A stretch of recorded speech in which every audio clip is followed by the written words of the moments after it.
اللہ کا پہلا گھر جو لوگوں کے لیے مقرر کیا گیا وہ ہے جو مکہ شریف میں ہے، جو تمام دنیا کے لیے برکت اور ہدایت والا ہے۔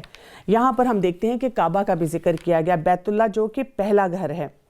اگر ہم ہسٹری دیکھیں تو ہمیں پتہ چلتا ہے کہ کعبہ کی تعمیر 10 بار ہوئی۔ سب سے پہلے فرشتوں نے بنایا، دوسری بار آدم علیہ السلام نے بنایا، تیسری بار شیس علیہ السلام نے بنایا، پھر ہم دیکھتے ہیں کہ جب طوفان نوح آیا اس میں یہ گر گیا، اور چوتھی بار ابراہیم علیہ السلام نے بنایا، پھر اس کے بعد قوم عمالقہ نے، چھٹی بار قبیلہ جرہم نے یہ کام کیا، ساتویں بار قصی بن کلاب نے، اور آٹھویں بار قریش نے کیا، نویں بار سیدنا عبداللہ بن زبیر رضی اللہ عنہ نے کیا، 10ویں بار حجاج بن یوسف نے کیا۔ اور ہم دیکھتے ہیں کہ اس وقت سے اب تک مسلمان لگاتار حاجیوں کو سرو کرنے کے لیے لگاتار اس کے اوپر کام کرتے چلے جا رہے ہیں، اور اس سلسلے میں آل سعود کی خدمات جو ہیں وہ بہت زیادہ ان کو ہم پرستائش طریقے سے دیکھتے ہیں کہ کس طرح انہوں نے اللہ کے اس گھر کو بار بار اس کے لوگوں کے فیسیلیٹیشن کے لیے جو ہے وہ امپروو ہی کیا، جس میں کھلی کھلی نشانیاں ہیں۔ مقام ابراہیم ہے، اس میں جو آ جائے وہ امن والا ہو جاتا ہے۔ اللہ تعالیٰ نے لوگوں پر جو اس کی طرف راہ پا سکتے ہیں اس گھر کا حج فرض کر دیا ہے، اور جو کوئی کفر کرے تو اللہ تعالیٰ تمام دنیا سے بے پرواہ ہے۔ یعنی یہاں پر حج کا ذکر آ رہا ہے، اور ساتھ ہی یہ کہا گیا ہے کہ اگر کوئی اس کو نہیں مانتا تو وہ ایک کفر کے برابر ہے۔ رسول اللہ صلی اللہ علیہ وسلم نے فرمایا جو شخص اس حال میں فوت ہو گیا کہ اس نے حج فرض ہونے کے باوجود نہیں کیا تو وہ چاہے تو یہودی ہو کر مرے یا عیسائی ہو کر مرے، اللہ تعالیٰ کو اس کی کوئی پرواہ نہیں ہے۔ یعنی ہماری زندگی کی پلاننگ میں حج شامل ہونا چاہیے۔ اور میں اکثر جب ینگ بچیوں سے بات کرتی ہوں اور ان سے پوچھتی ہوں کہ what is your plan for next 10 years، کیا سوچا آپ نے اپنی زندگی کے بارے میں، تو اکثر بچے کہتے ہیں ہم نے اس یونیورسٹی میں پڑھنا ہے، ہم نے اس کریئر کے بارے میں سوچنا ہے، ہمارا یہ پیشن ہے۔ اور جب میں ان سے پوچھوں کہ کیا آپ کی ٹریولنگ پلان میں یہ ہے، آپ کی چیک لسٹ میں ہے کہ اگر آپ اتنا افورڈ کر سکتے ہیں کہ کسی بہت مہنگی یونیورسٹی میں پڑھ رہے ہیں کہ آپ اللہ کے گھر کا بھی جو ہے وہاں پر حج کریں، عمرہ کریں، وہاں جائیں، تو وہ مجھے ایسے دیکھتے ہیں کہ میں نے کوئی بہت ایلین بات کہہ دی ہے۔ تو یہ اس وقت کی ضرورت ہے کہ ہم اپنے بچوں کو اللہ تعالیٰ کے جو احکامات ہیں، جو فرائض ہیں، ان کی طرف جو ہے خاص طور پہ توجہ دلائیں۔ آپ کہہ دیں کہ اے اہل کتاب، تم اللہ تعالیٰ کی آیات کے ساتھ کفر کیوں کرتے ہو؟ جو کچھ تم کرتے ہو اللہ اس پر گواہ ہے۔ ان اہل کتاب سے کہو تم اللہ تعالیٰ کے راستے سے لوگوں کو کیوں روکتے ہو اور اس میں عیب ٹٹولتے ہو، حالانکہ تم خود گواہ ہو اور اللہ تعالیٰ تمہارے اعمال سے بے خبر نہیں ہے۔ وَمَا اللَّهُ بِغَافِلٍ عَمَّا تَعْمَلُونَ۔ اے ایمان والو، اگر تم ان اہل کتاب کی اس جماعت کی بات مانو گے تو وہ تمہیں تمہاری ایمانداری کے بعد مرتد کافر بنا دیں گے۔ تم کیسے کفر کر سکتے ہو باوجود یہ کہ تم پر اللہ کی آیات پڑھی جاتی ہیں اور تم پر رسول اللہ صلی اللہ علیہ وسلم موجود ہیں؟ جو شخص اللہ تعالیٰ کے دین کو مضبوط تھام لے تو وہی راہ راست دکھایا جائے گا۔ آپ دیکھیں گے کہ یہ جو آیات آ رہی ہیں اس میں جبکہ ان کو جھنجھوڑا جا رہا ہے، لوگوں کو کفر کی بات ہو رہی ہے اور ان کو کہا جا رہا ہے کہ یہ کیسے آپ نے یہ کام کیا، لیکن آپ انداز دیکھیں کہ کتنے اچھے رسپیکٹیبل طریقے سے ان سے مخاطب کیا جا رہا ہے، یا اہل الکتاب، یا اہل الکتاب، یعنی کہ جو اہل کتاب ہیں ان کو یہ احساس دلایا جا رہا ہے کہ آپ اپنے جو معاملات ہیں، جو طریقے ہیں، ان کو درست کریں۔ اور یہی انداز ہمارا بھی ہونا چاہیے جب ہم نے کسی کی غلطی کی طرف نشاندہی کرنی ہے، کہ ہم ایک اچھے ڈیسنٹ انداز میں اس شخص کو بتا دیں کہ یہاں پر کیسے آپ کو اصلاح کرنے کی ضرورت ہے۔ سورہ آل عمران کی آیت نمبر 102 میں اللہ سبحانہ وتعالیٰ نے فرمایا یا ایھا الذین آمنوا اتقوا اللہ حق تقاتہ ولا تموتن الا وانتم مسلمون۔ اے ایمان والو، اللہ تعالیٰ سے اتنا ہی ڈرا کرو جیسا کہ اس سے ڈرنے کا حق ہے، اور دیکھو تمہیں موت نہ آئے مگر اس حالت میں کہ تم مسلمان ہو۔ اب آپ دیکھیں کہ ایمان والوں سے خطاب کر کے کیا کہا گیا کہ تقوی اختیار کرو، بی اللہ کانشیس، اپنے تمام معاملات میں اللہ سبحانہ وتعالیٰ کو یاد رکھو، اور کیسا یاد رکھنا ہے؟ جیسا یہ کام کرنے کا حق ہے۔ عبداللہ بن مسعود رضی اللہ عنہ سے روایت ہے کہ وہ فرماتے ہیں کہ اللہ سے پورا پورا ڈرنا یہ ہے کہ اللہ کی اطاعت کی جائے اور اس کی نافرمانی نہ کی جائے، اس کا ذکر کیا جائے اور اس کی یاد بھلائی نہ جائے، اس کا شکر کیا جائے اور اس کی ناشکری نہ کی جائے۔ تو ہمارے پاس ایک پوری چیک لسٹ آتی ہے کہ کون کون سے کام جو ہیں ہم نے کرنے ہیں، اور جب ہم یہ بھی بات کرتے ہیں کہ ہمیں موت نہ آئے جب تک کہ ہم ایمان کی حالت میں نہ ہوں، تو کیا ہمیں پتہ ہے، کیا یہ ڈٹرمنڈ ہے بات کہ ہمیں کب موت آنی ہے؟ کیا ہم نے اپنی ایکسپائری ڈیٹ دیکھی ہوئی ہے؟ تو اس آیت سے ہمیں یہ بھی پتہ چلتا ہے کہ ہمیں پورے لائف سٹائل کو ایسے رکھنا پڑے گا کہ ہر وقت میں جو بھی کام کروں وہ یہ ہو جو کہ آخری کام جس سے اللہ راضی ہو جائے۔ شاید یہی میری آخری نماز ہے، یہی میرا آخری کام ہے، یہی میری آخری ڈیلنگ ہے۔ اور اسی سے ہم دیکھتے ہیں کہ انسان کی پوری زندگی جو ہے وہ بہتری کی طرف جانا شروع ہو جاتی ہے۔ اور یہ کام کرنے کے لیے ہمیں آگے بتایا گیا وَاعْتَصِمُوا بِحَبْلِ اللَّهِ جَمِيعًا وَلَا تَفَرَّقُوا، کہ کیا کرنے کا کام ہے کہ اللہ کی رسی کو سب مل کر مضبوطی سے تھام لو اور پھوٹ نہ ڈالو، اور اللہ کی اس وقت کی نعمت کو یاد کرو جبکہ تم ایک دوسرے کے دشمن تھے، اس نے تمہارے دلوں میں الفت ڈال کر اپنی مہربانی سے تمہیں بھائی بھائی بنا ڈالا، اور تم آگ کے گڑھے کے کنارے پہنچ چکے تھے تو اس نے تمہیں بچا لیا۔ اللہ تعالیٰ اس طرح تمہارے لیے اپنی نشانیاں بیان کرتا ہے تاکہ تم راہ پا جاؤ۔ یہاں پہ ہمیں ایک اور جو بہت اہم پیغام ملتا ہے وہ یہ ہے کہ تفرقہ نہیں ہونا چاہیے، یعنی ایک دوسرے کی، اس کو آپ لیگ پولنگ بھی کہہ سکتے ہیں، اس کو آپ یہ بھی کہہ سکتے ہیں کہ چھوٹے چھوٹے فقہی اختلافات کو لے کر ہم کیا کرتے ہیں کہ ایک جو بڑا چیلنج اس وقت مسلم امت کو سامنے نظر آ رہا ہے اس کو ہم چھوڑ دیتے ہیں۔ یہ وقت ہے یونائٹڈ ہونے کا، یہ وقت ہے جڑ کے رہنے کا۔ عبداللہ بن مسعود رضی اللہ عنہ سے روایت ہے کہ نبی کریم صلی اللہ علیہ وسلم نے فرمایا، یہ کتاب یعنی قرآن مجید وہ اللہ کی رسی ہے جو آسمان سے لٹکی ہوئی ہے۔ یعنی ہمارا اس وقت بہت اہم رول یہ ہے کہ ہم آپس میں جڑ کر رہیں، یونائٹڈ رہیں، اور یونائٹڈ ہونے کا جو طریقہ ہے وہ کیا ہے کہ قرآن کو تھام کے رکھیں اور قرآن کے مطابق اپنی زندگی کو گزارنے کی کوشش کریں، اور جو چھوٹے چھوٹے اختلافات ہیں ان کو ٹالریٹ کریں، ایک دوسرے کے ساتھ رہتے ہوئے برداشت کریں۔ آپ دیکھیں کہ انہی تفرقوں کی وجہ سے ہماری مسجدیں جدا ہوئی ہیں، ہم سب دیندار ہوتے ہوئے بھی ایک دوسرے کی بات کو برداشت کرنے کے لیے تیار نہیں ہیں، اور ہم جہاں بیٹھتے ہیں ہم مسلمان ہونے کے باوجود کسی کو مسلمان نہیں کہتے بلکہ لیبل دیتے ہیں کہ یہ فلاں ہے اور یہ فلاں ہے اور یہ فلاں ہے۔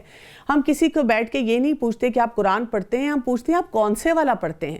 تو ضرورت اس بات کی ہے کہ ہم اللہ کے حکم کے مطابق اپنی زندگی کو گزاریں اور ایک دوسرے کا خیال احساس رکھتے ہوئے تھوڑی سی سپیس سب کو دیں۔ اللہ کی رسی کو سب مل کر مضبوطی سے تھام لو اور پھوٹ نہ ڈالو، اور اللہ کی اس وقت کی نعمت کو یاد رکھو جبکہ تم ایک دوسرے کے دشمن تھے، اس نے تمہارے دلوں میں الفت ڈال کر اپنی مہربانی سے تمہیں بھائی بھائی بنا دیا، اور تم آگ کے گڑھے کے کنارے جا پہنچے تھے تو اس نے تمہیں بچا لیا۔ اللہ تعالیٰ اسی طرح تمہارے لیے اپنی نشانیاں بیان کرتا ہے تاکہ تم راہ پا جاؤ۔ اس کے بعد 104 آیت میں بہت اہم بات بتائی جا رہی ہے اور اس کو ذرا غور سے سننے کی ضرورت ہے۔ وَلْتَكُمْ مِنْكُمْ أُمَّةٌ يَدْعُونَ إِلَى الْخَيْرِ وَيَأْمُرُونَ بِالْمَعْرُوفِ وَيَنْهَوْنَ عَنِ الْمُنْكَرِ وَأُولَئِكَ هُمُ الْمُفْلِحُونَ۔ کیا کہا جا رہا ہے یہاں پہ؟ تم میں سے ایک جماعت ایسی ہونی چاہیے جو بھلائی کی طرف بلاتی رہے اور نیک کاموں کا حکم کرتی رہے اور برے کاموں سے روکتی رہے، یہی لوگ فلاح اور نجات پانے والے ہیں۔ یعنی پہلے تو بتا دیا گیا، ڈیفائن کر دیا گیا کہ امت مسلمہ کیا ہے، امت وسط ہے، اعتدال والی امت ہے، اور ان کو اپنی زندگی کو اس بیلنس کے ساتھ گزارنا ہے جیسے کہ قرآن اور سنت میں آیا۔ اب یہاں پہ بتایا گیا کہ اس میں سے ایک اسپیشلائزڈ گروپ ہونا چاہیے، اور یہ اسپیشلائزڈ گروپ کیا کرے گا کہ یہ لوگوں کو امر بالمعروف اور نہی عن المنکر کی طرف رہنمائی کرے گا۔ آپ یہاں سے ایک فارمولے کو اپنی زندگی کے لیے یاد رکھ لیں کہ ہمیں کیا کرنا ہے، ہمیں امر بالمعروف کرنا ہے، یعنی کہ پہلے ہم نے لوگوں کو بتانا ہے کہ کرنے والے کام کون سے ہیں۔ اور یہاں پہ جو بات ہو رہی ہے معروف کی ہو رہی ہے۔ معروف کون سی باتیں ہوتی ہیں؟ وہ باتیں جو کہ قرآن اور حدیث سے بھی ہمیں پتہ چلتی ہیں کہ وہ درست ہیں، اسی طرح اس کو جنرلی سوسائٹی بھی صحیح ایکسیپٹ کرتی ہے۔ جیسے آپ دیکھیں جھوٹ بولنا یا سچ بولنا، اسی طرح سے غیبت کرنا یا اچھے انداز میں کسی سے بات کرنا، رسپیکٹ کرنا لوگوں کی، یعنی یہ تمام معاملات ہیں، یا صفائی ستھرائی ہے، یا امانت کو جو ہے سنبھالنا ہے، تو جتنے اچھے کریکٹرسٹکس ہوتے ہیں، آپ کسی بھی سوسائٹی میں بیٹھ کر اگر اس کے بارے میں بات کریں تو لوگ آپ کو یہی کہیں گے کہ یہ درست پیرامیٹرز ہیں، انہی کے مطابق زندگی گزارنی چاہیے۔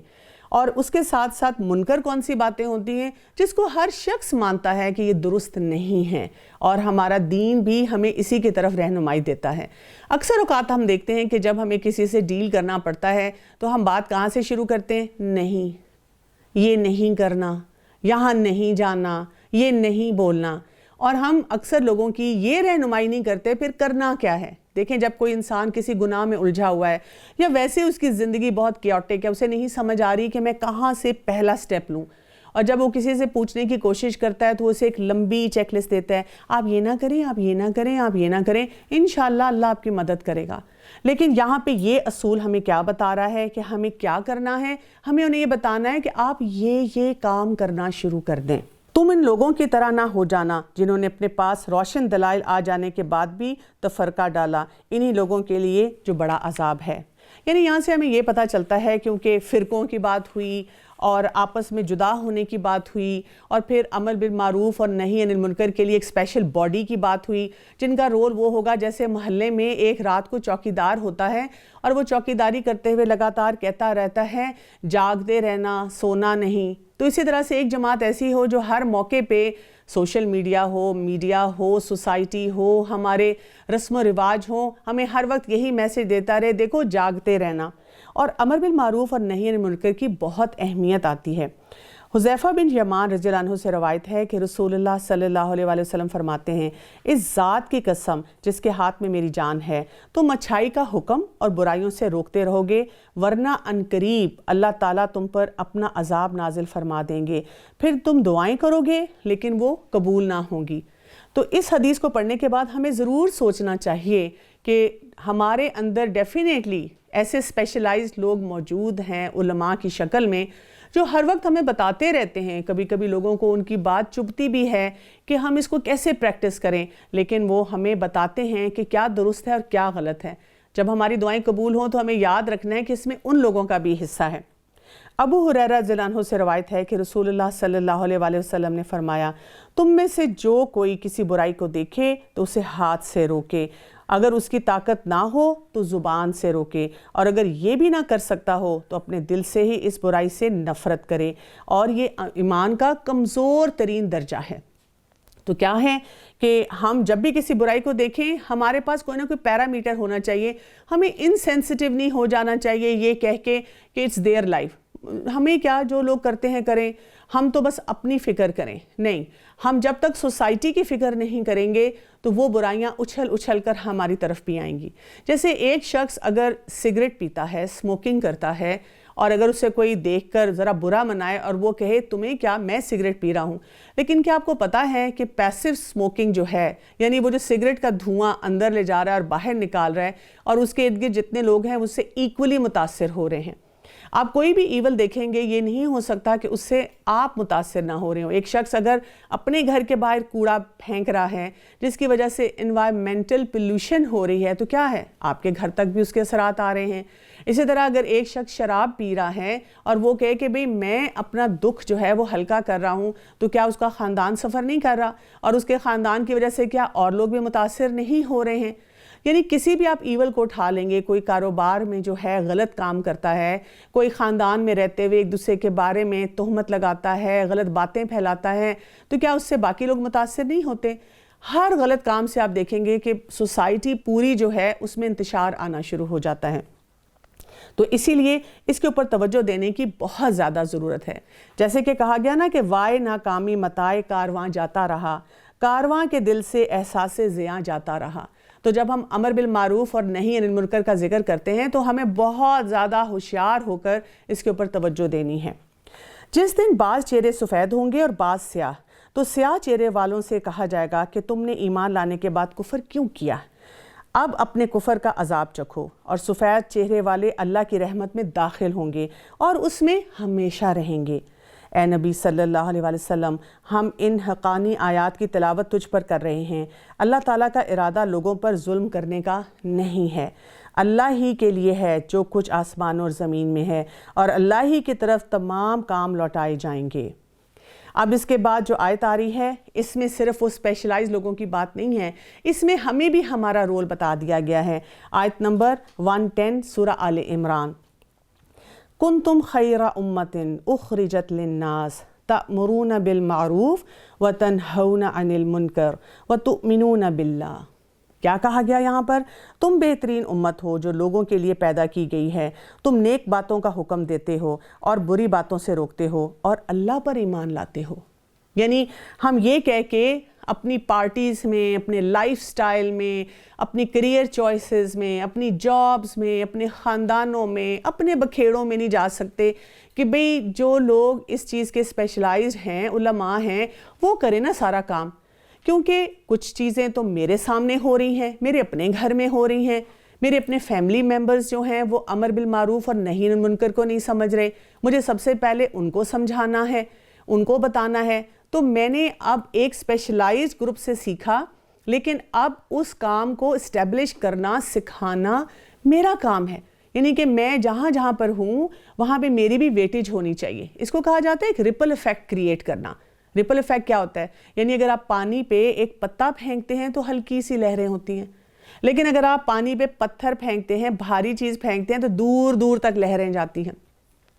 تو جب ہم اپنی پرسنالٹی میں، اپنی شخصیت میں یہ لائیں گے، یہ کوالٹی لائیں گے کہ مجھے بھی احساس ہے، کیونکہ یہاں پہ خاص طور پہ بات کی گئی ہے تؤمنون باللہ، کہ تم اللہ پر ایمان لاتے ہو۔ جب ہم کہتے ہیں کہ میرے دل میں اللہ ہے، میں تقویٰ کے مطابق اپنی زندگی گزار رہا ہوں یا گزارنا چاہتا ہوں، تو پھر یہ ہو نہیں سکتا کہ ہم اپنی زندگی میں اپنے ارد گرد جو لوگ ہیں ان کے ساتھ امر بالمعروف اور نہی عن المنکر کا کام نہ کریں۔ اگر اہل کتاب بھی ایمان لاتے تو ان کے لیے بہتر تھا، ان میں ایمان والے بھی ہیں لیکن اکثر لوگ تو فاسق ہیں۔ یعنی آپ دیکھیں کہ یہاں پر بھی ایک بہت اہم بات ہے جس کی طرف توجہ دلائی گئی ہے، اور ہم میں سے ہر شخص کو اس کی پریکٹس کرنے کی بہت زیادہ ضرورت ہے، کیونکہ ہم سے یہ نہیں ہوتا۔ جیسے ہی ہم کسی اپنے گھر والے کو، بچے کو بھی دیکھ لیں، اسکرین پہ بیٹھا ہوا ہے، ہم اس کو یہ نہیں کہتے کہ آؤ بیٹا کوئی گیم کھیلتے ہیں، یعنی کوئی بھاگ دوڑ کرتے ہیں، گپ شپ لگاتے ہیں۔ ہم پہلا جملہ یہی بولتے ہیں، بند کرو اسکرین، بند کرو اس فون کو۔ اگر بچہ کوئی چیز اٹھا کر کھانے لگا ہے، پینے لگا ہے، ہم یہ نہیں کہتے کہ بیٹا آپ نے لیفٹ ہینڈ سے پکڑ لیا، اس کو رائٹ ہینڈ سے پکڑ لو۔ ہم فوراً کہتے ہیں غلط ہاتھ میں پکڑ لیا ہے، غلط کام کر لیا ہے، کیونکہ بائی نیچر ہم ایک نیگیٹو سوسائٹی بن چکے ہوئے ہیں۔ ہمیں نا سے بات کرنا جو ہے نا بہت اچھا لگتا ہے، بہت آسان لگتا ہے، اور کسی کو کوئی چیز سکھانا وہ ہمیں تھکا دیتا ہے۔ لیکن یہاں سے ہمیں اپنی ایک یہ ایکسرسائز کرنی ہوگی کہ جو بھی بات مجھے کرنی ہے وہ ہاں سے کرنی ہے۔ یعنی اگر میں کسی کو یہ کہنا چاہ رہی ہوں یہ نہ کرو، تو اس کے اپوزٹ دیکھنا ہے کہ کون سا کرنے والا کام ہے، اور میں نے وہاں سے ابتدا کرنی ہے۔ یہ لوگ تمہیں ستانے کے سوا اور کچھ ضرر نہیں پہنچا سکتے۔ اگر لڑائی کا موقع آ جائے تو پیٹھ موڑ لیں گے، پھر وہ مدد نہ کیے جائیں گے۔ ہر جگہ ہی ذلیل ہیں یہ، اور بات ہے کہ اللہ تعالیٰ کی یا لوگوں کی پناہ میں ہوں، یہ اللہ کے غضب کے مستحق ہوں گے، اور ان پر فقیری ڈال دی گئی ہے۔ یہ اس لیے کہ یہ لوگ اللہ تعالیٰ کی آیات سے کفر کرتے ہیں اور بلا وجہ انبیاء کو قتل کرتے ہیں۔ یہ بدلہ ہے ان کی نافرمانیوں اور زیادتیوں کا۔ یہ تمام کے تمام برابر نہیں، بلکہ ان اہل کتاب میں ایک جماعت حق پر قائم رہنے والی ہے، جو راتوں کے وقت بھی کلام اللہ کی تلاوت کرتے ہیں اور سجدے بھی کرتے ہیں، اللہ تعالیٰ پر اور قیامت کے دن پر ایمان بھی رکھتے ہیں، بھلائیوں کا حکم دیتے ہیں، برائیوں سے روکتے ہیں، اور بھلائی کے کاموں میں جلدی کرتے ہیں۔ یہی نیک لوگ ہیں۔ یہ جو کچھ بھی بھلائیاں کریں گے ان کی ناقدری نہ کی جائے گی۔ اللہ تعالیٰ پرہیزگاروں کو خوب جانتا ہے۔ یعنی جہاں پر ہمیں ایک براڈ اسپیکٹرم دیا گیا، ایک بڑی بات کی گئی کہ کلی طور پہ سوسائٹی کا کیا حال ہے، اہل کتاب کا کیا حال ہے، ساتھ ہمیں بتا دیا گیا کہ ان میں بھی لوگ موجود ہیں جو خیر پر ہیں۔ اور آج ہم دیکھیں گے کہ کیونکہ پارے کا آغاز ہی بر نیکی اس سے ہوا ہے، بہت بڑی نیکی جو ہم حاصل کرنا چاہتے ہیں۔ اب ہمیں اس کے طریقے سکھائے جا رہے ہیں، اس کے بارے میں بار بار ذکر آ رہا ہے، یہ بھی بتایا جا رہا ہے کہ ہر کلچر میں، ہر سوسائٹی میں ہمیشہ کچھ لوگ موجود ہوں گے جن میں خیر ہوگی، اور وہ خیر پہ جمے رہیں گے، اور وہاں رہتے ہوئے وہ اپنے ارد گرد تمام لوگوں کو بتاتے بھی رہیں گے کہ کون سے کرنے کے کام ہیں، اور جو جن کاموں سے رکنا چاہیے ان کی طرف بھی وارن کرتے رہیں گے۔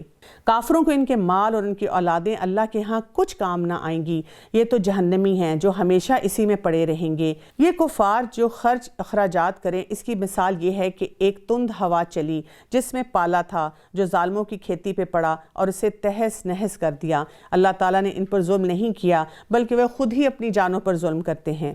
اے ایمان والو، تم اپنا دلی دوست ایمان والوں کے سوا اور کسی کو نہ بناؤ۔ یہاں پر کس کی بات ہو رہی ہے کہ جب ہم ایمان والوں سے بات کرتے ہیں اور پھر ان کو کچھ وارننگز پہلے بھی مل چکی ہیں کہ اہل کتاب کا کیا طریقہ رہا ہے، تو یہاں پہ ان کو دلی دوستی سے منع کیا گیا ہے۔ اور یہ لفظ یہاں پہ آ رہا ہے بیطانہ۔ یہ بیطانہ جو ہوتا ہے یہ کیا ہے کہ یہ دلی دوست ہم اس لیے کہتے ہیں جیسے بیسٹ فرینڈ یا بڈی، یہ اگر آپ اس کو سمجھنے کی کوشش کریں جیسے انسان ایک لباس پہنتا ہے اور جو اس کے اندر کی لائننگ ہوتی ہے اس کو کہا جاتا ہے، تو ایسی دوستی نہیں کرنی۔ کیونکہ کئی دفعہ جب لوگ صرف ٹرانسلیشن پڑھتے ہیں تو وہ کہتے ہیں کہ اگر ہمارے ارد گرد کچھ ایسے لوگ رہتے ہیں جو کہ نان مسلمز ہیں، کتنی بری بات ہے کہ دیکھیں نا ہمسائے کا بھی تو حق ہے، یا یہ کہ اگر ہم ایسے ملک میں رہ رہے ہیں جہاں پر دوسرے اہل کتاب ہیں تو کیا کریں، ہم ان سے کٹ آف ہو کے رہ جائیں؟ نہیں، ہمیں کٹ آف ہونے کے لیے نہیں کہا گیا، ہم ان کے ساتھ تجارت بھی کر سکتے ہیں، تمام حلال معاملات بھی کر سکتے ہیں، ان کا خیال بھی رکھ سکتے ہیں، ان کو پوچھ بھی سکتے ہیں، جیسے کہ ہمیں سیرت میں سے مثالیں ملتی ہیں۔ صرف وارننگ کس چیز کی دی گئی ہے کہ ہم نے ان کو بیسٹ بڈیز نہیں بنانا، ہم نے ان سے ایسی دوستی نہیں کرنی کہ ہم ان کا انفلوئنس لیں۔ اگر آج آپ کسی بھی سائیکالوجسٹ سے پوچھیں کہ مجھے میری پرسنالٹی کے بارے میں بتائیں تو وہ کہیں گے کہ آپ جن 5 لوگوں کے ساتھ بہت سٹرونگلی اٹیچڈ ہیں، آپ ان کے 5 کیریکٹرسٹکس لکھیں اور ان میں سے 3 کامن کیریکٹرسٹکس جو نکلیں گے، صفات جو نکلیں گی، وہ آپ کے اندر بھی موجود ہوں گی۔ کیونکہ ہم اپنے ارد گرد لوگوں کا پورا اثر لیتے ہیں، تو ہمیں ان اثرات سے روکنے کے لیے بتایا گیا ہے، اور ہم دیکھتے بھی ہیں۔ آپ دیکھیں کہ کچھ عرصہ اگر آپ ایسی کمیونٹی میں رہنا شروع کر دیتے ہیں جہاں پر لوگ اپنے ایونٹس منا رہے ہوتے ہیں تو آپ کو کرسمس بھی اچھی لگنی شروع ہو جاتی ہے، آپ کا دل چاہتا ہے کہ آپ کے ڈرائنگ روم میں بھی ایک کیوٹ سا پیارا سا کرسمس ٹری پڑا ہوا ہو۔ اسی طرح سے لوگ جو ہیں ایک دوسرے کے اوپر ایسی پارٹیز کر کے رنگ بھی پھینکنا شروع کر دیتے ہیں۔ اس کے علاوہ آپ دیکھیں کہ جب ہیلوئین آتی ہے تو وہاں پہ کینڈیز اور اس قسم کی جتنی رسومات ہیں ان کو اپنانا شروع کر دیتے ہیں، اور ہماری جو اگلی نسل آ رہی ہے جب اس کو آپ سمجھانے کی کوشش کریں تو وہ کہتے ہیں سو واٹ، کیونکہ انہوں نے بھی بیطانہ یہ فرینڈشپ کیسے کر لی ہوئی ہے، سارا دن وہ اپنی اسکرین کے ذریعے انہی کا سارا مٹیریل دیکھتے ہیں، کبھی سیزن 1 ہے، کبھی سیزن 2 ہے، کبھی یہ گیم ہے، کبھی یہ مووی ہے، تو وہ ساری آئیڈیالوجیز جو ہیں اس فرینڈشپ کے ذریعے، اس اسکرین کی فرینڈشپ کے ذریعے ان کے اندر پختہ سے پختہ ہوتی چلی جا رہی ہیں۔ یعنی والدین وہ ہیں جو کہ دین پر عمل کرنے والے ہیں، انہوں نے بہت قربانیوں کے بعد اس بات کا احساس کیا ہے کہ اللہ تعالیٰ نے ہمیں کون کون سی نعمتیں دی ہیں اس ملک میں رہتے ہوئے، اور ہمیں کیسے اپنے ملک کے استحکام کے لیے، اس کی بقا کے لیے، اپنے ایمان کے لیے کام کرنا ہے۔ لیکن اب ہو کیا رہا ہے، اگلی نسلیں تباہ سے تباہ ہوتی چلی جا رہی ہیں، اور ہم کہتے ہیں کہ ہم نے تو ان کو یہ سب باتیں نہیں سکھائی تھیں۔ تو اسی لیے اس وارننگ کو بہت سیریسلی لینا چاہیے کہ اے ایمان والو، تم اپنے دلی دوست ایمان والوں کے سوا اور کسی کو نہ بناؤ، کیونکہ تم نہیں دیکھتے کہ دوسرے لوگ تو تمہاری تباہی میں کوئی کسر نہیں اٹھا رکھتے، وہ تو چاہتے ہیں کہ تم دکھ میں پڑ جاؤ۔ ان کی عداوت تو خود ان کی زبان سے بھی ظاہر ہوتی ہے، اور جو کچھ ان کے سینوں میں پوشیدہ ہے وہ بہت زیادہ ہے۔ وَمَا تُخْفِي صُدُورُهُمْ اکبر، کیونکہ آپ دیکھیں یہاں جو بات کی گئی ہے کہ سینوں میں جو ہے وہ بہت بڑا ہے، اور ہم اس بات کو جھٹلا نہیں سکتے، یعنی ہم آپس میں بیٹھ کے یہ نہیں کہہ سکتے کہ دس از سو بیڈ، ہم کیوں کسی کے بارے میں کوئی بات کریں۔ یہاں پہ کسی ایک خاص انڈیویجول انسان کی بات نہیں کی گئی، نام نہیں لیا گیا، لیکن یہ بات ضرور کہہ دی گئی ہے کہ ہمیں محتاط رویے سے اہل کتاب کے ساتھ اپنے معاملات کرنے ہیں۔ ہم نے تمہارے لیے آیات بیان کر دی ہیں، اگر تم عقل مند ہو تو اس کے اوپر غور کر لو۔ ہاں، تم تو انہیں چاہتے ہو اور وہ تم سے محبت نہیں رکھتے، تم پوری کتاب کو مانتے ہو، وہ نہیں مانتے، وہ تمہارے سامنے تو اپنے ایمان کا اقرار کرتے ہیں لیکن تنہائی میں مارے غصے کے اپنی انگلیاں چباتے رہتے ہیں۔ کہہ دو کہ اپنے غصے میں ہی مر جاؤ۔ اللہ تعالیٰ دلوں کے بھیدوں کو بخوبی جانتا ہے۔ تمہیں اگر بھلائی ملے تو وہ ناخوش ہوتے ہیں، ہاں اگر برائی پہنچے تو وہ خوش ہوتے ہیں۔ تم اگر صبر اور پرہیزگاری کرو تو ان کا مکر تمہیں کوئی نقصان نہ دے سکے گا۔ اللہ تعالیٰ نے ان کے اعمالوں کا احاطہ کر رکھا ہے۔ یعنی ایسے لوگوں کے مقابلے پہ کیا کرنے کے لیے کہا گیا ہے؟ تصبروا وتتقوا۔ تقوی کی بات آپ دیکھیں گے کہ بار بار آئے گی، اور ہم اس طرح کا ٹارگٹ بھی اپنے لیے سیٹ کر سکتے ہیں، جیسے اگر آپ پورے سال میں قرآن پاک کو پڑھتے رہتے ہیں، اگر آپ ڈیلی ایک پارہ پڑھ رہے ہیں، یا رمضان کے بعد اگر آپ نصف پارے کا بھی ٹارگٹ رکھتے ہیں، تو آپ ہر مہینے یا ہر سال یا جتنی دفعہ آپ دورہ کرتے ہیں اور قرآن پاک کو پڑھتے ہیں، آپ ٹارگٹ رکھ لیں کہ اچھا اس دفعہ میں نے تمام ان آیات کے اوپر غور و فکر کرنا ہے اپنے لیے جس میں تقوی کا ذکر آیا ہے۔ اسی طرح کبھی آپ ٹارگٹ رکھ سکتے ہیں کہ جہاں جہاں صبر کی بات آئی ہے میں نے وہاں پہ سمجھنا ہے، ان پرنسپلز کو اپنی زندگی میں شامل کرنا ہے۔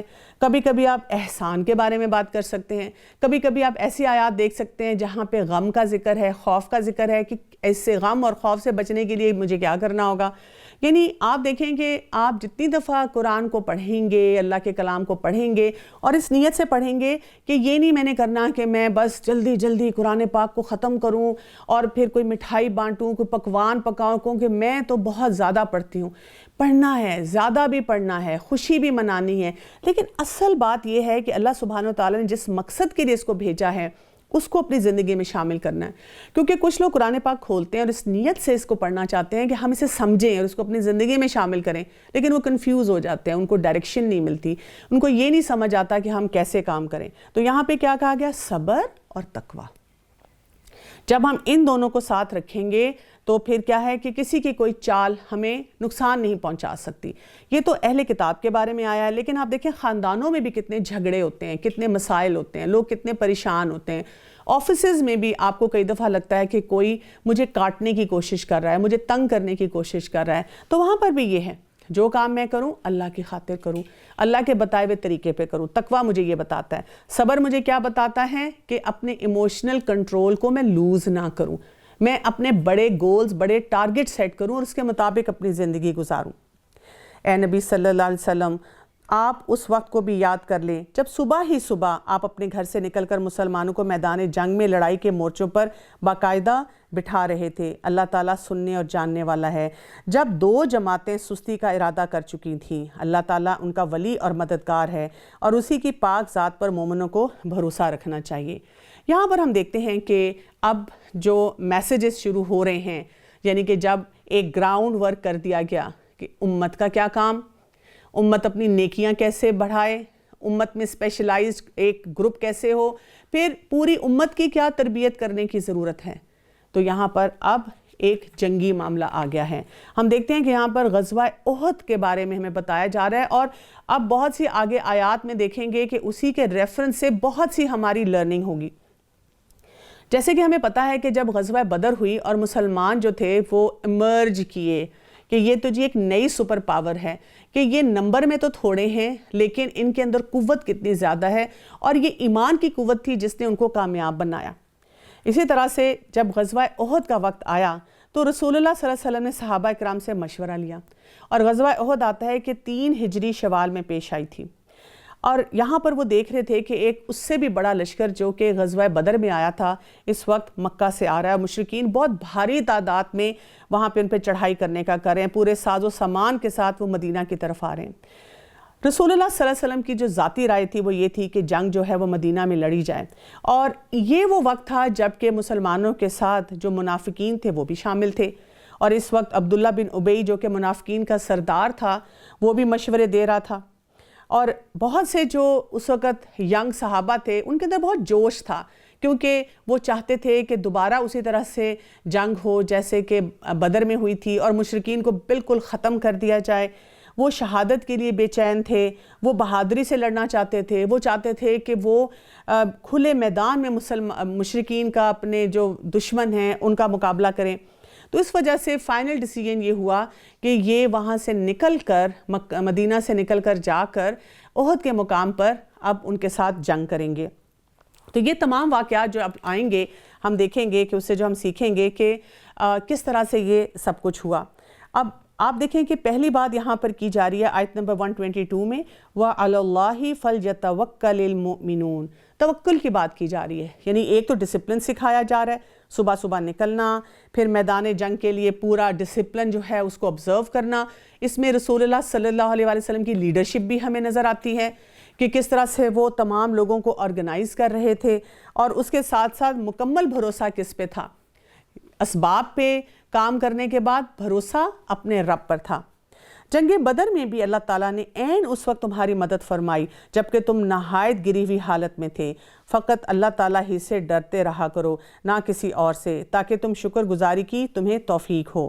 یہاں پہ پھر دیکھیں ہم دیکھیں گے کہ ہم جنگ احد کی بات کریں، غزوہ احد کی بات ہوتے ہوتے کچھ فلیش بیکس دیے جائیں گے کہ جی آپ بدر کو بھی یاد کریں، یعنی کہ تھوڑا سا موازنہ بھی ہوگا۔ اور وہاں پہ بھی کیا کہا گیا کہ جنگ بدر کی جب بات ہم کرتے ہیں تو فَاتَّقُوا اللَّهَ، پھر تقوی کی بات ہوئی۔ اب دیکھیں کچھ کامن فیچرز ہیں جو ہمیں نظر آئیں گے، اور کس لیے اللہ کا تقوی کس لیے اختیار کرو؟ لَعَلَّكُمْ تَشْكُرُونَ، تاکہ تم شکر گزار ہو۔ ابھی ہم نے تقوی کے ساتھ پڑھا صبر، اب ہم دیکھ رہے ہیں کہ تقوی کے ساتھ کیا بات آ رہی ہے؟ شکر۔ یعنی آپ دیکھیں کہ جب آپ اپنے رب کے ساتھ اپنے تعلق کو مضبوط کرتے ہیں، اپنے رب کے اوپر توکل کرتے ہیں، بھروسہ کرتے ہیں، تو آپ کی پوری پرسنالٹی جو ہے نا وہ میچور ہونا شروع ہو جاتی ہے، آپ کے اندر صبر بھی آ جاتا ہے۔ یعنی جو انسان یہاں بیٹھے بیٹھے کہ میں بڑی کوشش کرتی ہوں صبر نہیں آتا، میں اپنے بچوں کو اتنی نعمتیں دکھاتی ہوں، بتاتی ہوں، پر بچے ہیں کہ اتنی ناشکری کرتے ہیں، کبھی کہتے ہیں ہم بور ہو گئے، کبھی کہتے ہیں ہمیں یہ نہیں پسند آ رہا۔ کیوں؟ اس لیے کہ تقوی کی کمی ہے، اللہ سے تعلق کی کمی ہے۔ جب اللہ سے تعلق نہیں ہوتا تو پھر شکر گزاری بھی دل میں نہیں آتی۔ جب آپ مومنوں کو تسلی دے رہے تھے کہ کیا آسمان سے 3000 فرشتے اتار کر اللہ تعالیٰ کا تمہاری مدد کرنا تمہیں کافی نہ ہوگا؟ کیوں نہیں، بلکہ اگر تم صبر اور پرہیزگاری کرو اور یہ لوگ اسی دم تمہارے پاس آ جائیں تو تمہارا رب تمہاری امداد 5000 فرشتوں سے کرے گا جو نشاندار ہوں گے، اور یہ تو محض تمہارے دل کی خوشی اور اطمینان قلب کے لیے ہے۔ یاد رکھو مدد اللہ ہی کی طرف سے ہے جو غالب اور حکمتوں والا ہے۔ یعنی اللہ سبحانہ وتعالیٰ کی مدد جو ہوتی ہے فرشتوں کے ذریعے بھی آتی ہے، اور اللہ تعالیٰ کی مدد جو ہوتی ہے وہ اطمینان قلب کے ساتھ بھی آتی ہے۔ لیکن اصل بات کیا ہے؟ باٹم لائن یہ ہے کہ جب کچھ بھی ہماری زندگی میں خیر ہوتی ہے تو ہم اس کو اللہ سے وابستہ کریں، یہ کسی نہ کسی شکل میں میرے رب کی مدد ہی آ رہی ہے جو کہ یہ کام ممکن ہوا۔ اس امداد الہی سے کفار کی ایک جماعت کٹ جائے گی اور ذلیل ہوگی، اور تمام کے تمام نامراد ہو کر واپس چلے جائیں گے۔ اے نبی صلی اللہ علیہ وسلم، تمہارے اختیار میں کچھ نہیں، اللہ چاہے ان کی دعا قبول کرے، چاہے عذاب دے، کیونکہ وہ ظالم ہیں۔ آسمانوں اور زمین میں جو کچھ ہے سب اللہ ہی کا ہے۔ وَلِلَّهِ مَا فِي السَّمَاوَاتِ وَمَا فِي الْأَرْضِ يَغْفِرُ لِمَن يَشَاءُ وَيُعَذِّبُ مَن يَشَاءُ وَاللَّهُ غَفُورٌ رَحِيمٌ۔ آسمان اور زمین میں جو کچھ ہے سب اللہ ہی کا ہے، وہ جسے چاہے بخشے، جسے چاہے عذاب دے۔ اللہ تعالیٰ بخشش کرنے والا مہربان ہے۔ اے ایمان والو، بڑھا چڑھا سود نہ کھاؤ اور اللہ تعالیٰ سے ڈرتے رہا کرو تاکہ تمہیں نجات ملے۔ اس آگ سے ڈرتے رہا کرو جو کافروں کے لیے تیار کی گئی ہے۔